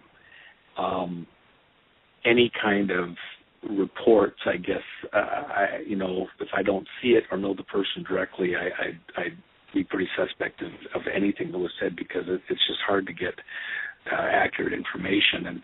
And at this point, things have become so wild, for people that are, let's say, DEA or intelligence agencies. If they're good guys, they can't really talk about what they're doing. They're trying to do their job and keep their job and stay effective. But every one of them, if they're honest and they tell you the truth, they know that there's stuff that just they see every day, and they're just befuddled. They just can't make it equate with right or wrong. And most of the time, the reason is because there's these, the lie is different every level. So there's other operations on top of other operations going on that they're supposed to look the other way, because they're not supposed to know that there's political reasons, there's other relationships further up that allow this group to survive, and that group has to be taken out because of the alliances. And the only way I would equate that is, for example, when we were pumping in currencies into the Soviet Union, the people that were tied to Gorbachev, we would give them currencies, do trades and exchanges with them, but they would not be the same as the Yeltsin people. Why? Because we were puffing Yeltsin and we were weakening Gorbachev, but we dealt with both groups. It's just that we dealt with one far more favorably, so over time, the Yeltsin people had more wealth and won out. But in order to not stick up above the radar, we were dealing with all of them, so that we could be viable, and that it wouldn't be obvious that we were picking one over the other. It looked like we were just doing trades with whoever we could do trades with. And the same thing with the drug stuff. There's a lot of times, in order to protect informants or connections, or, for example, with the banking, we took out all of the banking stuff that was of one type, and then we'd sift in contacts and relationships that ended up being back to, say, BCCI, so that we could offer them alternatives after, and a source that we might have filtered in, a contact that we might have filtered in, where we're puffing him because he's the genius who comes up with the connection that gets him a banking thing where he can get his money laundered, safely. And so all of a sudden he's the go-to guy. Well, what's his real connection? He's got, intelligence agency connections. And I would use in part of that saying, look at Tom Hall down in Costa Rica, or Don Hall, in Costa Rica. He is shown in the Tower Commission reports, during Contra, as this contact with intelligence agency contacts, friend, and with underworld contacts and friends. Well, he was OSS in World War II. Come on. He's still operational. To say that he's just some guy that has a ranch that just so happens to have an airport on it that costs $17 million for the Army Corps of Engineers to build as an emergency runway, and that happens to be where the drug flights are being refueled and the cargo's checked and before they come north, and the guns go before they go south. it was an agency operation. To say anything else is just, it's not even sophomoric. And you can be in a room with people that are really important. Well, we don't really know that. Bullshit. Give me a break. That was done, overtly clandestinely almost. And we have lots of these operations where we have to, we have to be engaged at some level, engaging with the bad guys in order to have enough operational intelligence. And so we work with them. So that, when you say all the guys in the banking side of it are bad, no. There's a lot of good guys in there trying to do their job, but somewhere further up the line it gets twisted back to, aid these people that really want to take out the country. It's like saying all the CIA guys are bad because they're, dealing drugs into the country. No, they're not. There's operations that have been going on. They're trying to identify the bad guys, and sometimes you got to look like a bad guy and get in there. That's spy versus spy stuff. But at some high level, you can get somebody in the links in the chain who actually, for all the right reasons, we're doing everything just right, and then at just the right moment, they twist or kink it somehow to do something else, and it's like all that work, all those people trying to choke down the drugs to stop it, and then it gets twisted somehow, and next thing you know, we're aiding the bad guys. I know it sounds convoluted, but that's the way it works in that kind of a world. Dave? Comments? Oh, do we lose Dave? Joe? No, he's still here. Oh, okay. Dave, did you just take a siesta there, buddy? No, I'm right here. Can you hear me? Yeah, now we can. All right. Oh, I must have cut out. I'm sorry. What I wanted to ask too here and throw this out. One of the pieces of information I've come across is the DEA has now been ordered by the Department of Justice, and Eric Holder's involved in this as well, to, when they seize guns in a drug bust, they used to destroy the guns. Now they're turning them over to ATF, specifically to ATF, no one else. And ATF, we know, was implicated in Fast and Furious. And what the DEA special agent was thinking, although he doesn't know for sure, is this Fast and Furious Part B being kept alive so there's a two-way traffic of guns to these cartels? What do you think about that? Well, I mean, it's not just the guns, it's everything, but, the guns are certainly part of it. When Plumlee talks about that, he went down and saw the anti-aircraft weapons in these warehouses just across the border in Mexico, and they were American equipment, and they're in the control of the bad guys. They're not in control of the Mexican military good guys. What's that about? And so, the light weapons are horrible, and they're going to kill people, but it's every kind of weapon. Remember, Dave, you may have been watching close enough at the time back during the Clinton administration when we had a couple of containers show up in the port in California, I believe it was at Long Beach, that had, and I don't remember the exact number, I remember it was 3,000 or 30,000. I'm sure people can search it on the internet and they'll know it exactly. It was just a very large quantity of AK-47s, as I recall, and they were fully automatic. And they happened to get found here in the U.S. port, but their actual end destination was supposed to be Mexico. And they were being transshipped. They weren't actually going to get these containers opened here. And then somebody went ahead and opened them, and here they found a couple of containers with all these fully automatic weapons going to Mexico.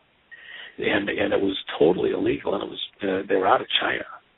And it was just shocking. And you go, my gosh, I don't remember if it was 3,000 or 30,000. It was a large number. But can you imagine 3,000 fully automatic weapons getting into the hands of these gangs just right there next door? And if that stuff's coming up in here, we have a lot of people talk about they're going to have their guns and their shotguns or else. Look, what wins in a gunfight is leg down range. And if they've got machine guns, you're probably not going to make it. That's true. And does that explain why police forces like the Phoenix PD are going to M16s? Yeah. I don't know what police officer can operate in that kind of an environment if you don't have not just one back at the station, but a lot. And, I have concerns about this militarization of the police forces. On the other hand, if we're going to let this kind of crowd come into the country, they better have armored vehicles because it's the only way they're going to survive it. It won't make it a week.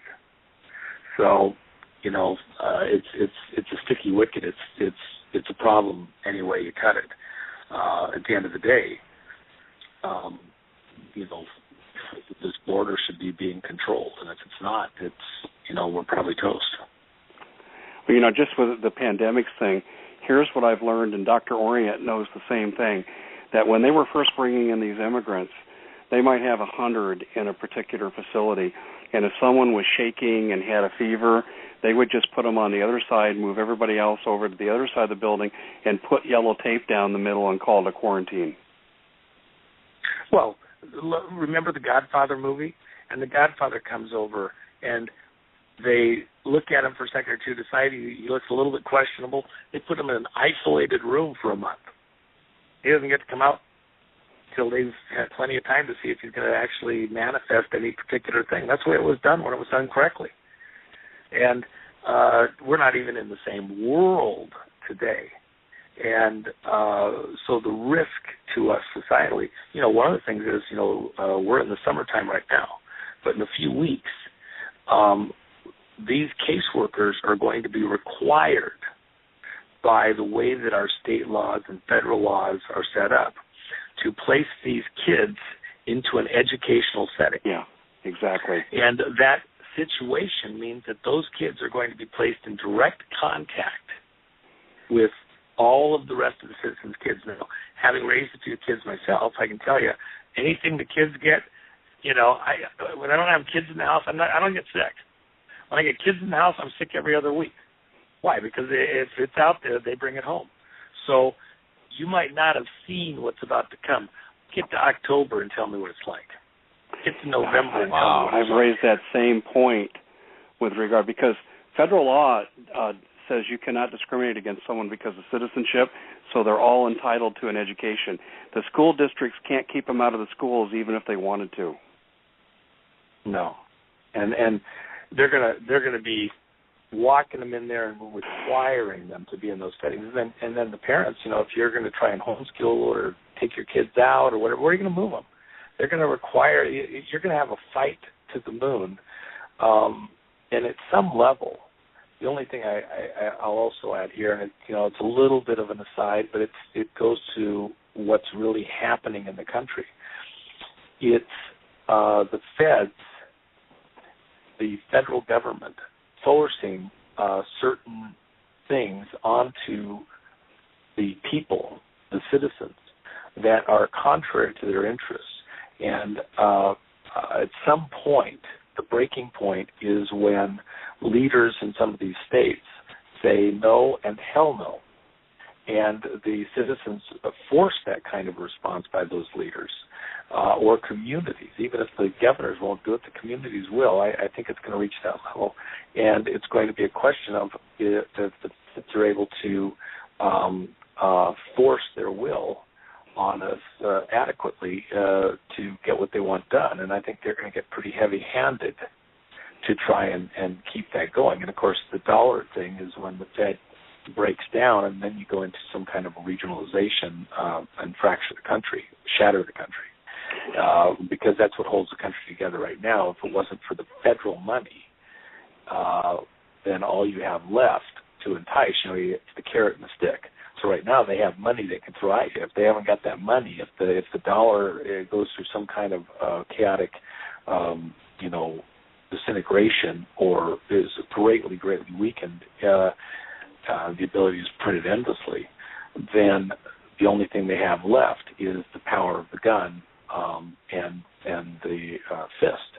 And so at that point, whether people are going to put up with it or go along with it, even to, your kid has to be in school, and there you go. The states will try to back that up, but some states maybe more so than other states. And I think that's where you get into this fracturing of the country, dividing of the country, which is ultimately what the plan is anyway. Because if you go to more of a state type thing, a regional thing based on trade, then your Constitution, what's your Constitution mean? Either you get the feds there or you don't. If you don't have the feds there, you don't have a Constitution. You may have a state Constitution, you may have other things, but it becomes very dizzying, disorienting, and I think it's a different world then. Are you familiar with the concept reconquisted the Aztlan? Vaguely seems like I've heard of it. I can't say that it's let me just, and I wrote an article about it, and I wasn't trying to suggest that it's going to be a literal implementation. I think it's probably more symbolic. But what Aztlan is, it was the creation of Mecha, and Mecha at that time was being underwritten by La Raza, and this goes back to 2003. And what they called for was taking away parts of parts of 8 states in the Southwest and all the way up the seaboard into parts of Washington State, and creating a new land in which the European Americans would have to leave, and this would strictly be a Latino situation. Native Americans would be invited in as well to share, and it's their land by birthright that supposedly the United States stole from them. And what's interesting, though, even though that sounds like it's an idealistic bunch of nonsense promoted on a college campus by students with nothing better to do, Mayor Villagrosa out of Los Angeles has endorsed the idea. Well, let me tell you something that happened personally with me. I was with friends, a name that every person in the audience would know instantly, and we happened to be in a home office, and he had a window cracked open because we were cooling the house down. It was early in the morning. It had been a hot night. His air conditioner unit was out. And so we were waiting for that to be serviced, and we were looking at some stuff. And we were both reading, so we weren't talking. We were just quiet. And the pool guys come by to maintenance the pool. And so they're just outside the window. I'm busy reading something, not even thinking anything of it. And they're talking. And they don't realize that I, speak Spanish and understand a little bit of it, just from my work in those years. And so these guys are talking, and the one guy is right outside the window, and he's telling the other guy, I really like this place. When we take over California, this is where I'm coming. This is my house. And I was just shocked. And I thought it was kind of a joke at the time. And then the other guy comes over, and they have another helper, and they're picking which houses they want and why, and how they're going to take them out. Wow! And it was like, wow. And they just didn't. They thought they were having a private conversation just outside the window. And that mentality exists out there. And I think that this is part of the reason why I think it's important that Doug is having the detective on Monday to talk about the Eugene Wayne Edwards. Edward Wayne Edwards, yep. Yes, and because we as a people, we try to project how we think, how our society works. Even if it's got problems, etc., we project onto the people around us our way of thinking. And that, even though we might entertain a pretty bizarre thought here or there, for the most part, we understand there's rules to the game and there's certain order and lawfulness that has to happen or else nothing works.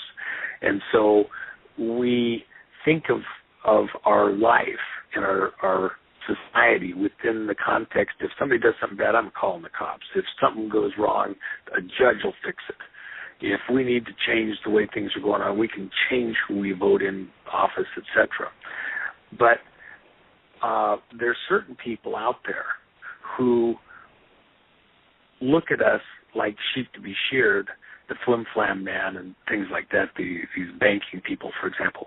But there's another element where there's a pure evil out there where they look at us as so stupid that we deserve to be clipped, murdered, destroyed, whatever, and they look forward to every opportunity to do that. And that's part of what my concern is.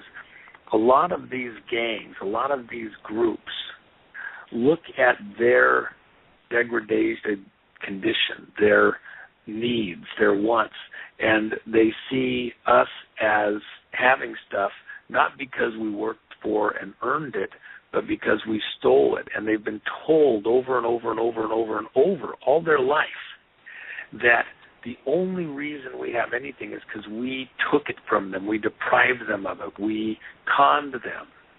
And in fact, this is part of what I've discussed even with Doug and his audience about this vilification that's happening here in the country, where we're being villainized, painted in this evil light, the ugly American and all of our banking institutions, all of our politics, everything about us is corrupt and evil and everything else.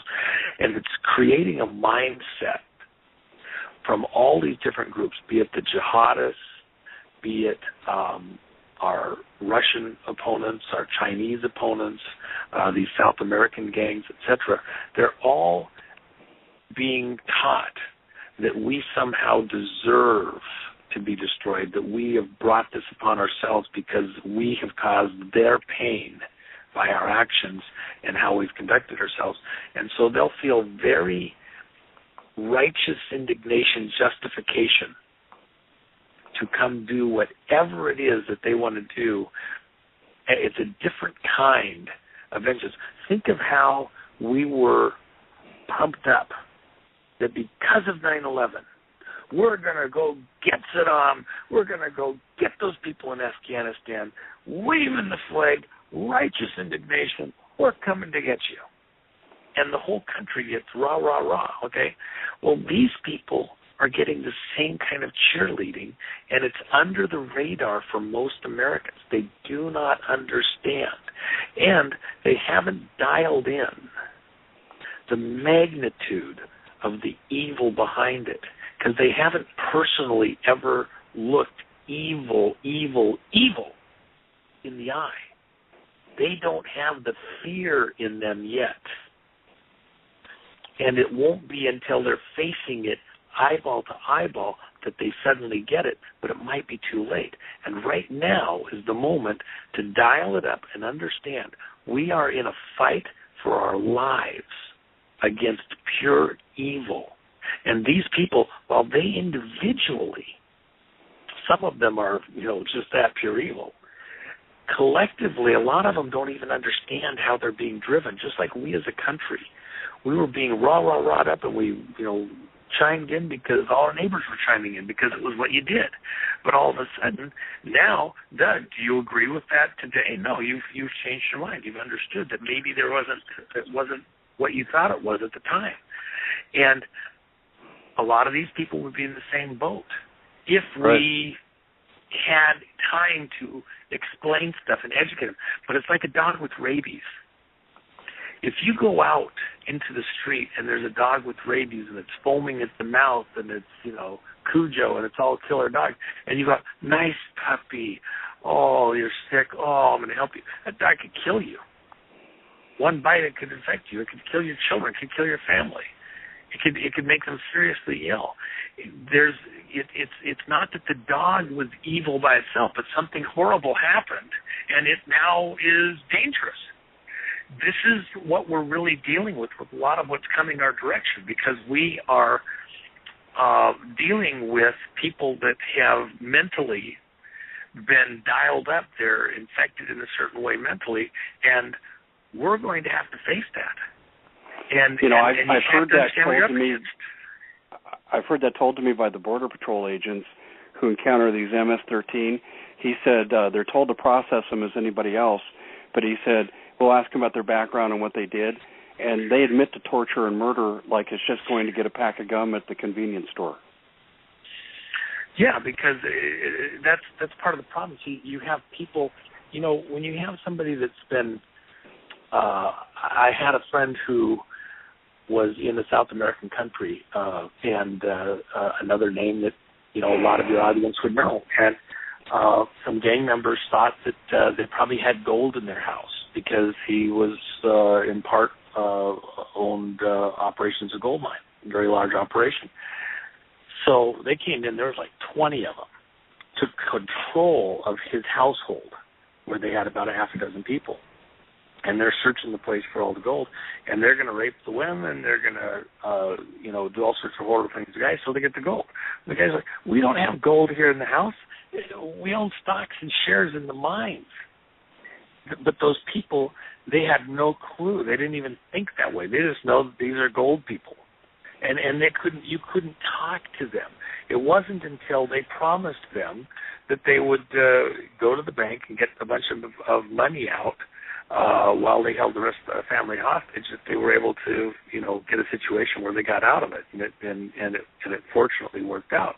But they fortunately had time to educate these people to a level and work a deal.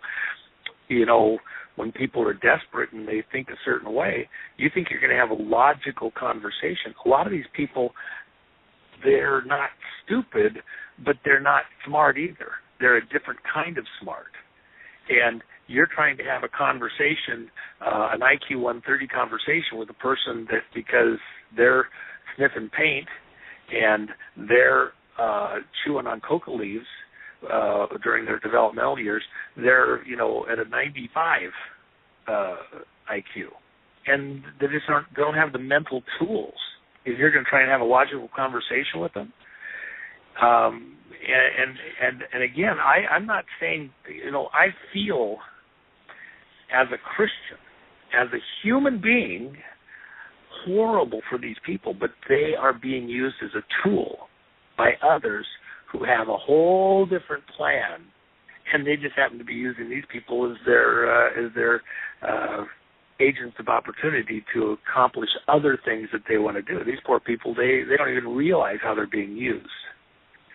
Dave, if I can interject here, Dave, you've done a lot of research on this. Do you have any questions for W about your research, your findings? This is your bailiwick, so I want to give you the opportunity to ask W anything because about the very topic you're talking about right now. Well, I pretty much have been with regard to these the cartel activities coming out of Peru. W, one of the things that I was told too is that it's the Peruvian military that's absolutely controlling this. Do you know about that?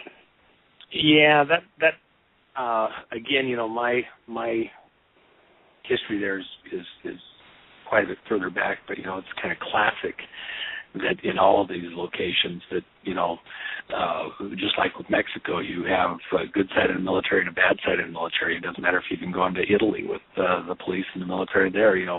Anywhere in the world you go, you got even in our own country. You got a good side of what I call the front office CIA, and you got a back office CIA. So that would, wherever the guns and the money are, political or corrupt, you're going to have people in there that are good or bad guys. I don't have current knowledge there, and I think that Doug had a couple of contacts that had better stuff. I can give you some names that off there that would be great guys. Yeah, I definitely want to get that conversation. The other thing that I've come across in my own research, and I've gotten some validation from this DEA source and one from someone who was formerly in the FBI. I made this statement to both of them. I said, where you find drug running today in the world to raise money to support gun running for regime change and use terrorists, you're also now finding child sex trafficking, and it's even more profitable than that. What do you know about that? Well, I've heard you talking about it, and maybe off air we should talk on that separately. That there's a real aspect to that, but it's probably not stuff I want to talk about on air for the time being. And there's for reasons that you'll understand when I talk to you off air. Okay. But, I'll throw out publicly what I know is going on just in this country, and I'm covering this case, the Monica Wesolowski case, trying to get her kid back from Virginia CPS. She's a State Department employee with a security clearance, and I think she was politically targeted. And without going into the details of the case, as this got popular starting in early May, I've been approached by so many whistleblowers. Two of them are ex-Virginia CPS workers, and what I've learned from them, as well as one in Texas, is that there are corporations and institutions like the CIA or elements of the CIA that are fronting foster parents going into a location, and when they procure enough kids through the foster arrangement, they just disappear with the kids. Now, the confirmation I've got from this on the CPS agents is that they pay these foster parents to watch these kids, and as a consequence, when they're not there any longer, the checks bounce back. And I said, well, surely you go to the FBI and report them as missing or kidnapped or something. And they go, no, we effect one or two attempts at payment again, and then we just move on.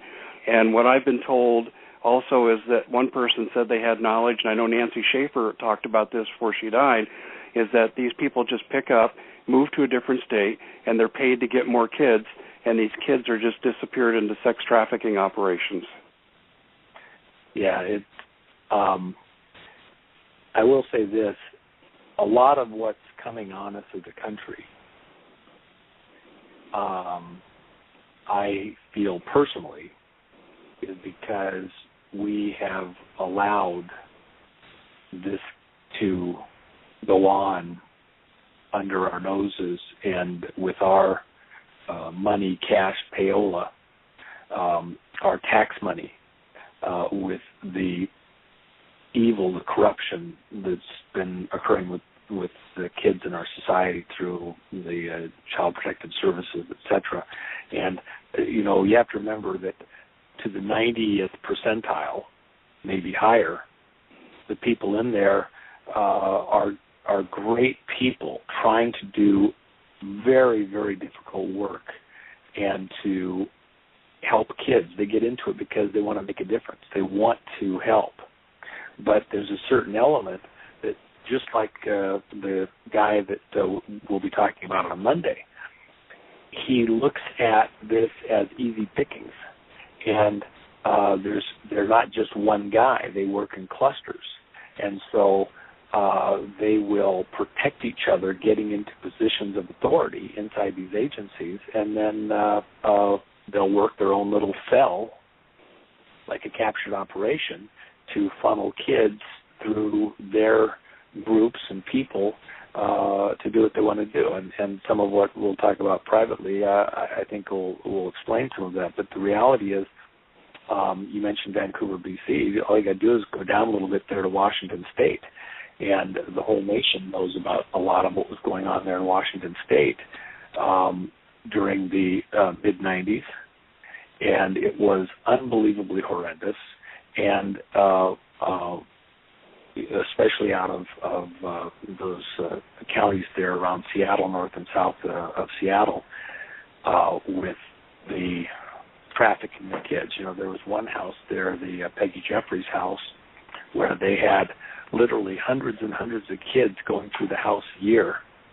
And there was an emergency, placement home for kids that were picked up, and they'd put them there for a day or two or 5 or whatever. And they'd have 20, 30 kids in a 4-bedroom house every night, allegedly, with one adult present. And in the reports that were got by FOIA by one of the moms who had a daughter that was their Alma kid, the home in a 1-year period, they showed all the kids that came and went from the home in a 1-year period. It was hundreds and hundreds. But in there, they had, as I recall, several dozen, not just one or two, but several dozen children under a year old. And on the reports, it said runaway. Not mother and daughter runaway. You wouldn't find a mother there. Just a 6-month-old kid runaway. 3-month-old kid runaway. Yeah. What? And there were children there that were being picked up by, according to some of the kids who were there present. And this was reported on Mike Reagan's radio talk show back at the time there in the 90s. So we're not talking something that's just a BS allegation. Mike Reagan had guests on who spoke directly to this, that they were escorting kids to satanic coven meetings. And these are teenagers from that house. Pick them up and bring them back later in the evening. And that's in some of the case records, et cetera, that were in some of these cases. I mean, just horrible. So this is all over the country. It's not just in one place. And these clusters, they're going where the opportunities are. And I assume if it was going on then and it wasn't stopped then, which I don't think it ever was fully stopped, it's guaranteed still going on now, probably way worse. Well, in the Oklahoman last year, they ran a story, and it was very, very incomplete story. And it said that 80 kids had disappeared from their CPS control in a 1-week period. And I'm thinking, okay, where's the follow-up on this? So I took it upon myself to call, the agency. And I said, excuse me, I'm making a legitimate inquiry here as to where your kids are. I mean, wasn't someone watching them when they didn't show up for roll call or they didn't show up for dinner? They're not going to school. I said, how do you lose 80? They wouldn't even talk to me. They would not give me anything of value, and yet we let these people get away with it. 80 kids go missing from an official state agency, and oh well, so what? Well, and again, part of the deal is they're protected by all the privacy laws and stuff like that, which they'll use to their advantage when it allows them to skate free, but flip the tables over, and if it's your kid and there's the slightest thing, they're right there to, take you out whatever way they feel like. And of course it's all based on these federal mandates and federal money and matching money that directs how the programs are operated. Most of the stuff that you see that's going wrong is somewhere related to federal money. For example, in the cases that you're dealing with, I believe that you're going to find, if you probably haven't already, that in most of the cases, the kids are somewhere determined to have some kind of a special need. Oftentimes they're supposedly coming out homosexuals, and so they're special needs kids because they need special counseling and care and protection as they do that, or there'll be medical issue of some type that makes them a special need. Well, then they get a tremendous amount more federal money. And then there's also these various trusts that are out there, for example, kids whose mothers were exposed to chemicals and were born premature. There's Webley money out there from the Webley Trust. There's other things like that out there. And so these agencies will then, CPS, the attorneys will then go out and tap those funds in order to support these kids. Well, what is it really? It's a jobs program for state workers. It's a jobs program for these state agencies to increase their footprint and increase their numbers, and they get all this matching revenue, et cetera. And the more kids you have, the more money you get. And it's not about managing and helping the kids as much as it is about getting more and more revenue from whatever source, and then passing the kids around to your friends. Get a sex toy and get paid for it. So yeah, but it's really dangerous to look into this too, and I want to point that out to people. I've had my own run-in where I was writing about this, and people started to surveil my family and let me know the information they had on them, and that caused me to do a strategic withdrawal for a few days. And then you look at, a lot of people don't know this, that with the Sandusky case, this is absolutely unbelievable that this wasn't made really public. But before Sandusky got busted, about 7 or 8 years before, the county attorney of Center County, which is where that area is located, was receiving information about Second Mile Foundation in Sandusky, trafficking in kids, abusing kids, and so forth. And it got so bad that the county attorney there, Ray Greikard, decided, okay, this is going to be a political hot issue for me if I don't jump into it. So he jumped into it. And care to know what happened to Ray Greikard? They never found his body. The FBI found his computer in a creek and said it was too damaged to pull any information off of it. And then you got the murder of Nancy Schaefer. They called it murder-suicide. Yeah, right. The husband shot himself in the back and then murdered her. So that's her scenario. This stuff is dangerous stuff. That tells me this is an extremely powerful group that's involved in this, and I think it's centralized at some level. You have the Franklin scandal with Lawrence King, and you know who they brought to clean that up was Herman Cain, who was the head of the Kansas City Federal Reserve at the time, Godfather pizza owner and presidential candidate till his infidelities derailed his candidacy. So this is what we're dealing with in this arena. Well, and again, I go back to the case that I was going to be talking about on Monday.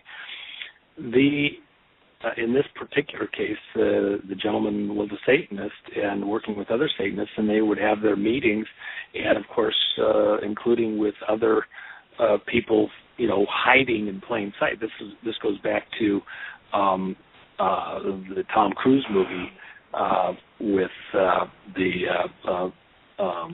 Eyes Wide Open. You have societies that are working in plain sight, and they're really coven satanic. And in the guy on Monday, here's a guy that he wrote a book about how he became a Christian, and he's all turned around, and he's all better. In the meantime, while he's going to all these Rotary Club meetings, and he's the best guy, and he's smiling and shaking hands, he's planning his next murder there in the community and picking out his next victim. And so and this is something where, as Christians, we have to not be so gullible right now. It's a trust but verify type thing, and we need to realize that there's a lot of wolves in sheep's clothing in government and other places, and that's why it's so important to have the rule of law being enforced and not just, we'll sort it out. And I go back into the simplest things. Is the guy a citizen? Has he got paperwork? Okay. Is the voting actually legitimate voting, or is it a diebold? Because these people get themselves in a position of authority and power, and then how do you get them out? And you're just going to be trusting because, nobody would rig the vote. Nobody would agree to let somebody in there that's not actually, a fellow citizen. Things like that. And that's how things come unraveled. And the next thing you know, look the other way on the little thing here because, he's going to get us some more mortgage money or higher mortgage stuff. Look the other way a little over there because they bring more jobs into our state because they get this little contract, and so they're doing a little something on the side. Next thing you know, corruption's everywhere, and you've lost your community to the mob. And really, our country's we're being run by the mob. It's the Chicago mob versus New York mob. The government is the mob. Yeah. They might wear suits and pledge allegiance to the flag, but they're the mafia. Let me tell you what I mean. There's a 58-page report by this DEA special agent. He gave it to ISA and Gowdy and three others, and initially staffers showed interest from all parties. And then when they started seeing the money laundering and the banks involved, we're talking B of A, J.P. Morgan Chase, HSBC. When this was revealed in his 58-page report about trafficking out of Peru, they didn't want to talk to him. Okay, well, if you're elected to represent us and you're not willing to take the report of an active special agent of the DEA saying there's corruption, then you're complicit in the corruption. That makes you a member of the mafia. Mm-hmm. Well, again, sins of commission, sins of omission.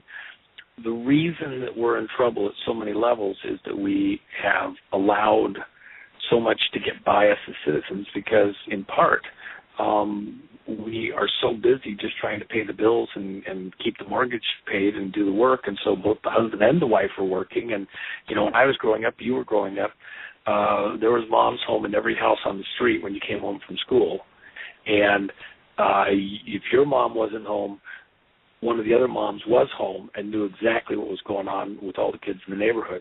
And but as we've gotten more and more to where everybody's busy doing something, racing to and fro, just to pay the taxes and just to keep food on the table and keep the mortgage paid, there's less and less ability time to go out and go to the PTA meeting, to go to the city council meeting, and to actually pay attention to what's actually going on. We've entrusted other people, and these other people haven't always been trustworthy, or they're good people, but they get in there, and next thing you know, in order to get along, go along, keep the ball moving, and sort it out, they agree to things that they might not otherwise, except, well, it's going to bring this into that, and they're enticed into an agreement. And next thing you know, it's not working the way we planned, because government's doing everything. It's going a direction that is not healthy. We're a captured operation at this point in time, so captured that I don't know that we can reel it in time. And now this, infection is going, viral in such a way that, it could take us out. I had a very good friend years and years ago who got a strep infection, and it damaged her heart muscle, and at 33 years old died of heart failure, and yet was healthy all the way until got this strep infection. We could be relatively healthy. We get this infection of these people that don't think like us getting too spread out through the country and who have a different plan, and they take out some of the key ways we work and interact and disable them, intentionally or unintentionally, just by weighing it down when we're already in a weakened conditioned on so many fronts societally. And next thing you know, it could be fatal to us as a country, and I think that that's what we are collectively feeling in this type of an audience, that we are in serious imminent danger. It's not that it couldn't be turned around, and it's not that it's if we were healthy as a country, if we were healthy as a people, we could fight off the infection, we could overcome it. We've done it lots of times before. But there's a certain point where your immunity level and your nutrition level and other things have dropped to some critical low, and then if you don't treat it quickly enough, just like with her strep infection, she didn't realize she had a strep infection. She just thought she had a bad cold. And it was something different than what she thought it was. Everybody's had a cold. She had a cold. She had a sore throat. But then suddenly she realized too late that it was far more serious than she understood, because she misdiagnosed the symptoms.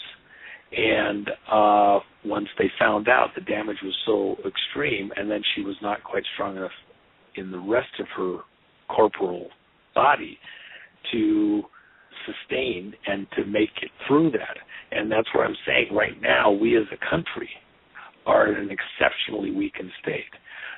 The only other thing I'd add, though, is that George Washington talks about this third conflict that he saw for the country, like the second, which was the Civil War, another civil war, but at the end of it, all the great cities in flames. No one left save the countryside dwellers.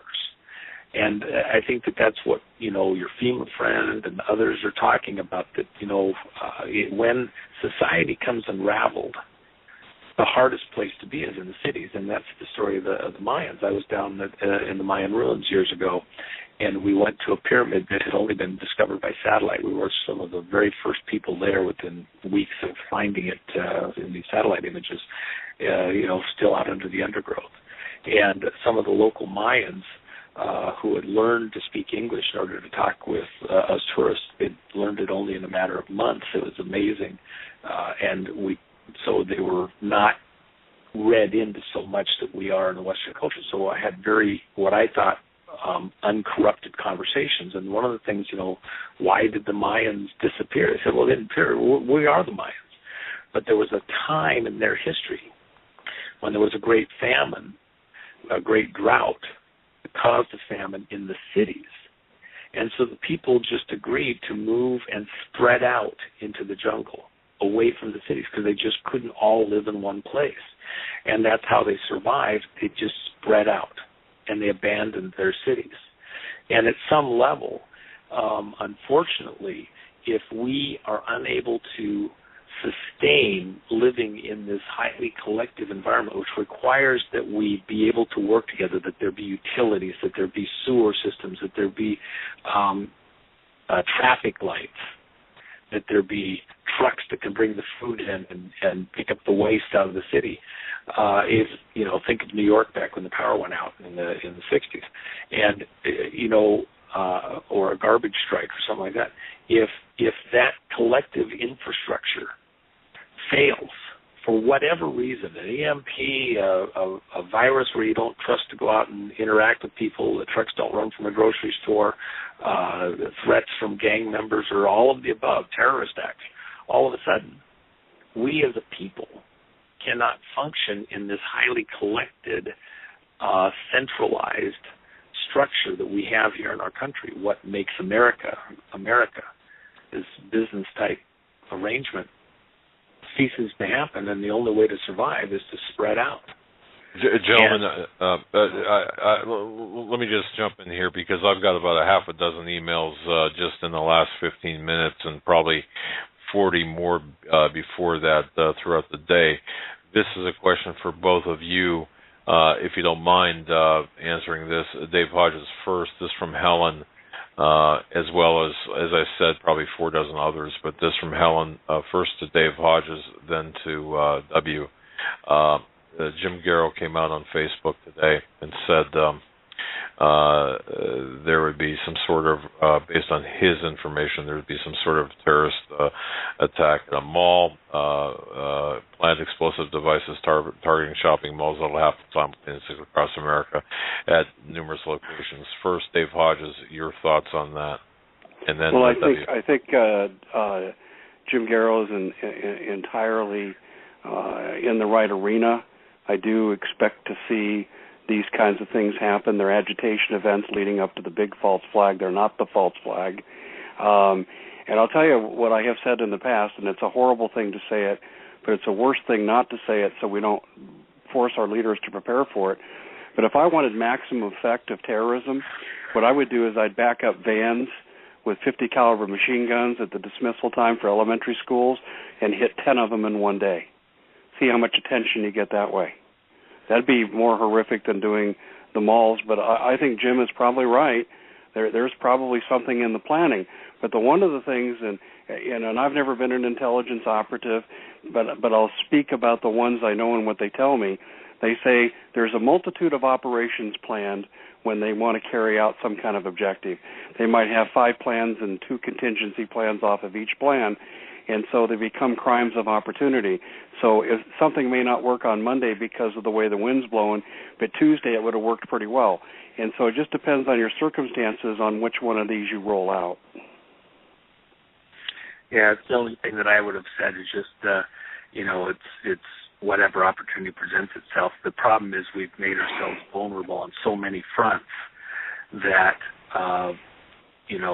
it could be anything. And, which specific ways we get undermined, at some level, it's which mob group strikes first, because we got several of them coming. We are exposed on so many fronts, and so how do we get ourselves back on track as a society and begin to work the problem? If you're a test pilot and something's not going right inside your aircraft, you don't start flailing your arms around and crying and whatever. That's otherwise you would never have got to that position. You start to work the problem. You try to diagnose it, and then you prioritize. Same thing in the emergency room with triage. You prioritize the things that will end the life and make everything else irrelevant. And you work the biggest problems first, and you stabilize what you can, and you start to work the problem. And what I'm concerned about is, while we have lots of listeners that are listening, paying attention, thinking about these things, the things that should be being done at the government level, whether it be hardening our facilities for an EMP, hardening societally for an EMP, or cutting off the pathways where an Ebola or other outbreak could get a foothold here in the country, or the terrorist virus, gang virus coming in from South America. All of those can and should be addressed. And if our immune system was working properly, we would be doing what we've done for 250 years. Address the problem, work the problem. But at this point, all of the things that should be being done aren't being done, and all of the things that shouldn't be being done are being done. It's completely topsy-turvy. And then you have to ask, and so who benefits? We're a crime scene. Who benefits? Why are we a crime scene? Somebody has designs on us. It's like you go by the mob restaurant and there's guys hanging stuff from the ceiling, and you're going, well, they're decorating it. No, those are the freaking wax pieces that they're going to burn the thing down with. Everything in here, it's stuff to burn the building down, it seems like, and that's a problem. And we have to realize what's afoot and start taking action or get out of the way. You got one or the other. You got to do something. I'm going to tell you, Dave, you've been at the forefront of all of this, and your articles are very insightful. And I got to tell you, I really appreciate what you're doing. Any last comments for W here, as we're kind of really unbelievably coming to the close of our program? Well, let me just say, Dave, I apologize. I didn't plan to spend this long. I apologize. Well, I think there's no apology needed, because I think you've added greatly to what we were discussing, and I appreciate you coming on and spending the amount of time you did. Yeah, to you both, let me tell you. Somebody sent me an email saying, hey, why are you guys so quiet? Well, when two intellectuals are discussing, it's good to know when to keep your mouth shut. I got to tell you, that's flat out. I learned a lot of listening, and I hope, I know our audience did too. Well, closing comments for you both. I mean, W, we'll cut you loose first. Your closing comments. Well, I mean, I think I said everything I need to say, and your listeners know that, I pop in and out from time to time. My main concern is that if we're looking for leaders to come out of the woodwork to save the day, some Superman politician or person to save the day, the one thing I think we have to remember, for example, Trey Gowdy, he's a real firebrand, and he's made it clear that he wants to go after all these people. But you know what the problem is? He's got to work inside of a system where even the people that are put in there to help him to weed out, to figure out what they're going to do and how they're going to ask the questions and who they're going to ask the questions of, a lot of that is screened and done for him and offered to him. And so what happens is that he may or may not be fully aware of it, even when he is aware that the screening is taking place. It's within certain limits. There's some reason why the system, whether it be Bonner and other people, have agreed to let him do what he's going to do, because he's going to stay within certain parameters. So if you think you're going to get to the whole truth, you might get to a truth.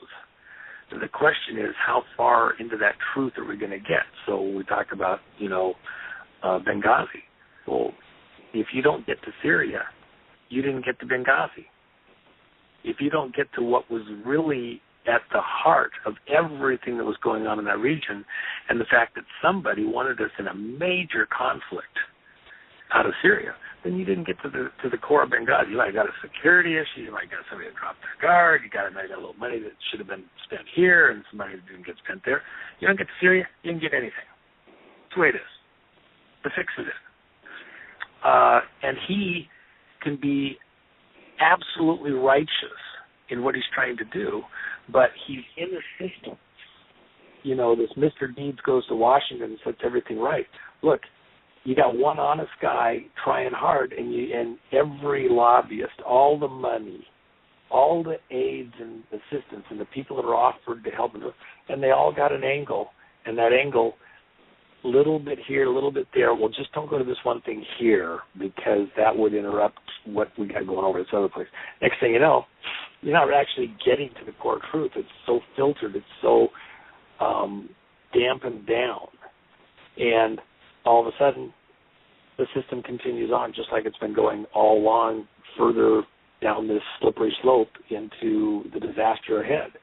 And you could name any subject that Dave and I have discussed tonight, and it's a similar thing. I remember on the drug flights coming in from South America back in the 90s, and the DEA agents and the IRS agents had every tail number, all the names of the people involved, where they were landing, who was getting the drugs.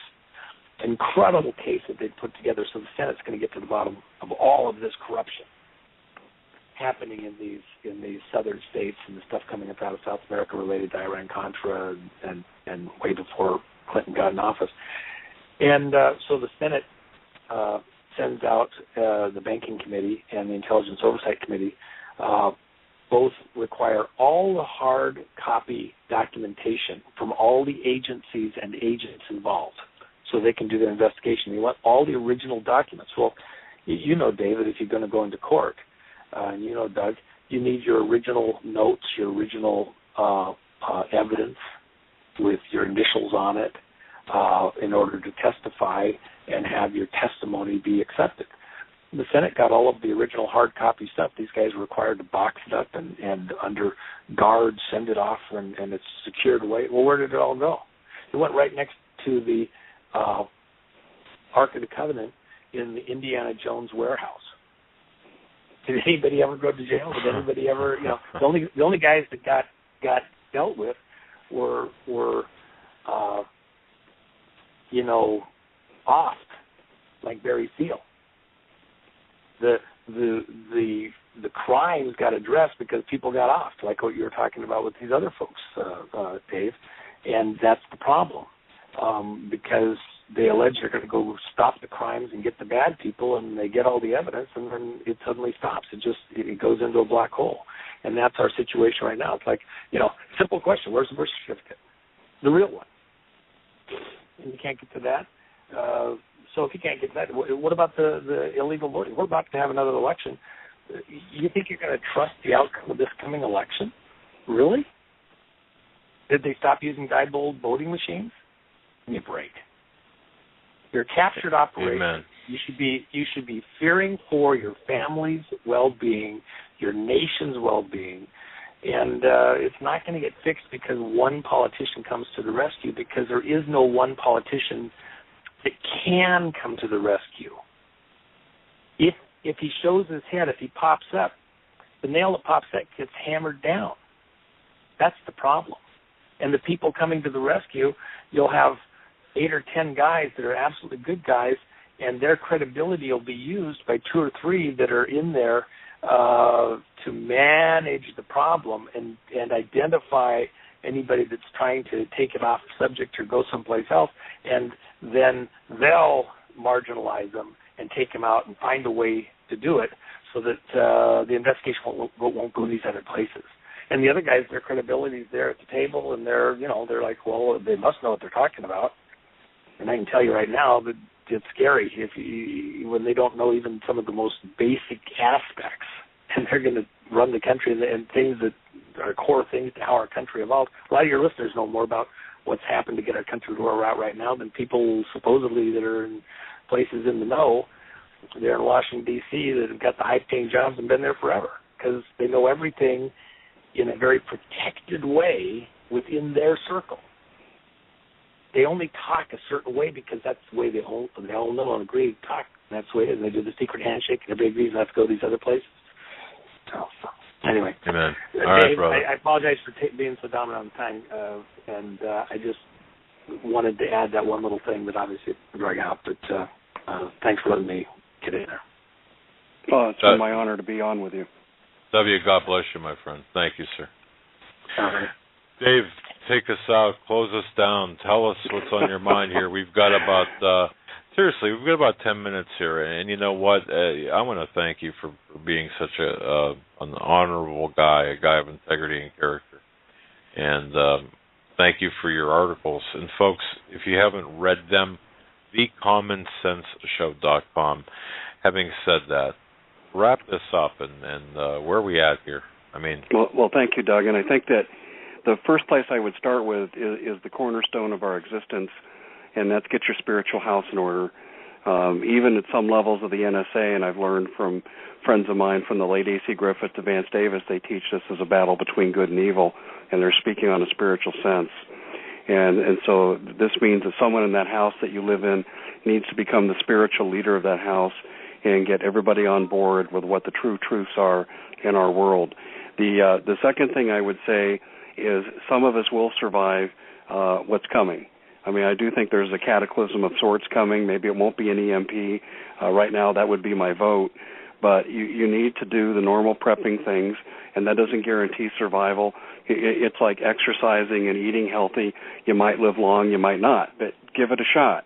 The third thing is more of a daily, have a family emergency plan kind of action. And let me tell you what's going on in the schools here in Arizona, and then lo and behold, I found it out it was going on all over the country. Last year, the Arizona Department of Education distributed to all its public schools and institutions, universities, community colleges, a questionnaire for each employee to fill out. And the employee was supposed to acknowledge what their skills were. Now, some of these things, in the event of an emergency, you'd want people to have. These were legitimate questions, such as, can you do EMP, or EMP? Can you do emergency services, medical services? Have you been a nurse? Do you know how first aid? Do you know how to do a triage of a casualty situation? Can you repair an electric circuit? Because if you were stuck at a place for a few hours or a day or two or three, these would be good services. Then they got into some stuff, Doug, that was just frightening. Stuff like, do you know how to handle these advanced construction materials? And they would just spell out what they were. And some of the stuff, I'm not in the construction industry, but my brother-in-law is. And I went to him and I said, Joe, what's going on here with it? He goes, they're looking at building buildings with barbed wire and fencing. And this is a document, and I found out that it actually came out of DHS initially. It's about building your own FEMA camp on a school campus. I kid you not. Man. It's just, in fact, I went and I compared what they were asking to what was in that 2011 Seifert memo from KBR that I alluded to earlier in the show, and it was a pretty close match. So the schools are doing what the government tells them. Most of the school employees are headed by great administrators, good and caring school board members, and the teachers, most of the time, are pretty darn good. But they follow the edicts of the government like good little sheep, and they don't question anything they're told to do. They do these bus evacuation drills. And they did them in all kinds of past drills involving NFL stadiums. They're going to be the new FEMA camps as well. A lot of people don't know this, but the NFL, Major League Baseball, the National Basketball Association, National Hockey League, and Simon Properties, that's the biggest owner of malls in North America, have signed an agreement with DHS to use these as containment or detainment facilities in times of national emergency. And at schools, what they're doing now all over is they do these bus evacuation drills. And I have my son in a top-rate school, and I do it with some hesitation because I'm hoping that we'll get him through school before the proverbial poop hits the fan. But if things really start to go south, I'm going to pull him out and we'll homeschool him. But right now, he's under orders from his dad. You do not get on a school bus unless you're going for like your cross-country meet or to play golf or something like that. You don't get on these buses, ever. He goes, what do I do? I said, you hide in the bathroom and call me and I'll come get you. I love it. Yep. And I told him, I said, I don't care if it's your favorite teacher giving you an order. In that situation, my word is stronger than your teacher. And I've got him convinced to that point. And you parents need to do the same thing, because what they did in Denver, and what was that, Operation Mountain Guardian in 2011, when they shut down DIA and they used Invesco Field where the Broncos play as a housing center, they went unannounced to Denver Public Schools, and FEMA grabbed kids and put them on buses and then took them to the stadium. They hired mock parent volunteers to desensitize the workers, the guards, into not releasing the kids. Well, by the end of the day, when Johnny wasn't there to be picked up, when Mama showed up for his noon dental appointment and the parents got wind of what was going on, they had real parents there screaming at them. But this is what they'll do to your kids. And I'll tell you, the thinking I have is they get your kids in a FEMA camp. How long will it be till they entice you there? And the schools in about 5 seconds. So I mean, think about it, Dave. It's an evil genius tactic. Yeah. I mean, what better way than to use children as bait to lure their parents? You know. The NFL stadiums, and I boycott NFL football now, and I grew up playing football in high school and loved the sport and like to watch it, but the NFL. I'll give you an example how bad they've become. At Arrowhead Stadium, and I've got a picture of this as an article I wrote about, and if you Google NFL are going to be the new FEMA camps, words to that effect, you'll go and you'll see the pictures. At Arrowhead Stadium, they actually separated men and women going into the games for security purposes, and starting last year they had TSA-type shakedowns where they can grope you, you walk through the metal detector. In fact, actually in the article what I did is I put a TSA examiner in one box and the next box over to visually illustrate the similarity. I showed what they were doing at the NFL stadiums. They're conditioning people to go into FEMA camps. They will separate men from women and children from their parents. And that's a foregone conclusion. And they're conditioning this right now on entry into some of the NFL stadiums. Not all of them. They don't do it here in Arizona because I checked and saw where the Cardinals play at University of Phoenix Stadium. They don't do that, but they are doing it in Kansas City. And they did the same drill that they did in Denver in Giant Stadium. And you want to have chills go up and down your spine?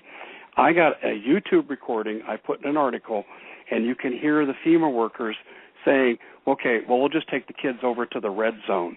Now, if you walk into a football stadium, you're going to hear the term red zone because that's a term that means that your offensive team has the ball inside the 20-yard line and they're ready to score. Red zone offense.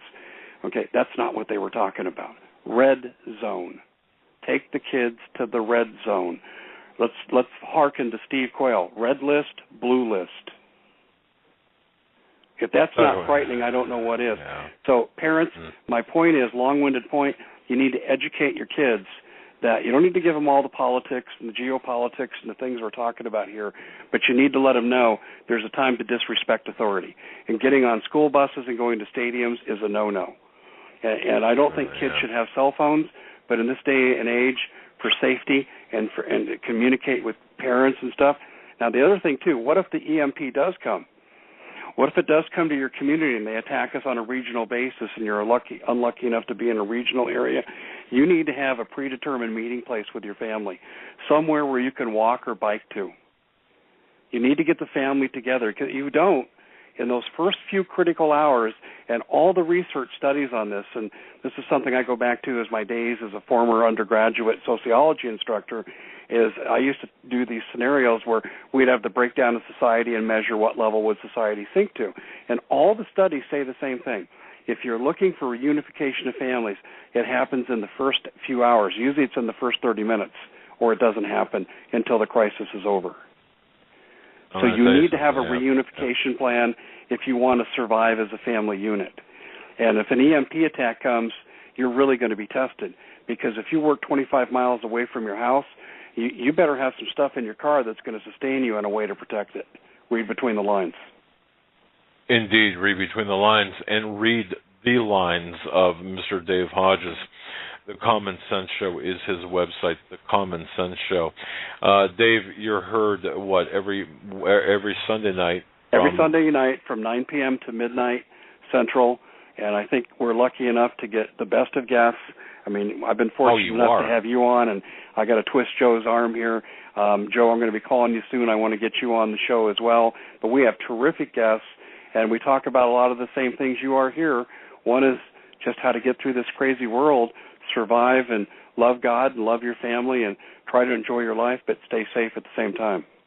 You know what, my brother, I think now it's so important for all of us especially those that are fortunate enough to have the talk show venue, to stick together, to support one another, to be a part of the solution, and to inform other people. And I think that's exactly what you're doing. Thank you. Well, that's why I relish appearing with W tonight. He apologized for taking away my time. He didn't take away my time. He educated the audience tonight, and that's why we're here. Indeed. That'll do it, folks. Dave, thank you so very much. God bless pleasure, you. guys. Please Anytime. stay safe. All right. Good night, everyone. Folks, that'll do it. Until tomorrow. Have a good night.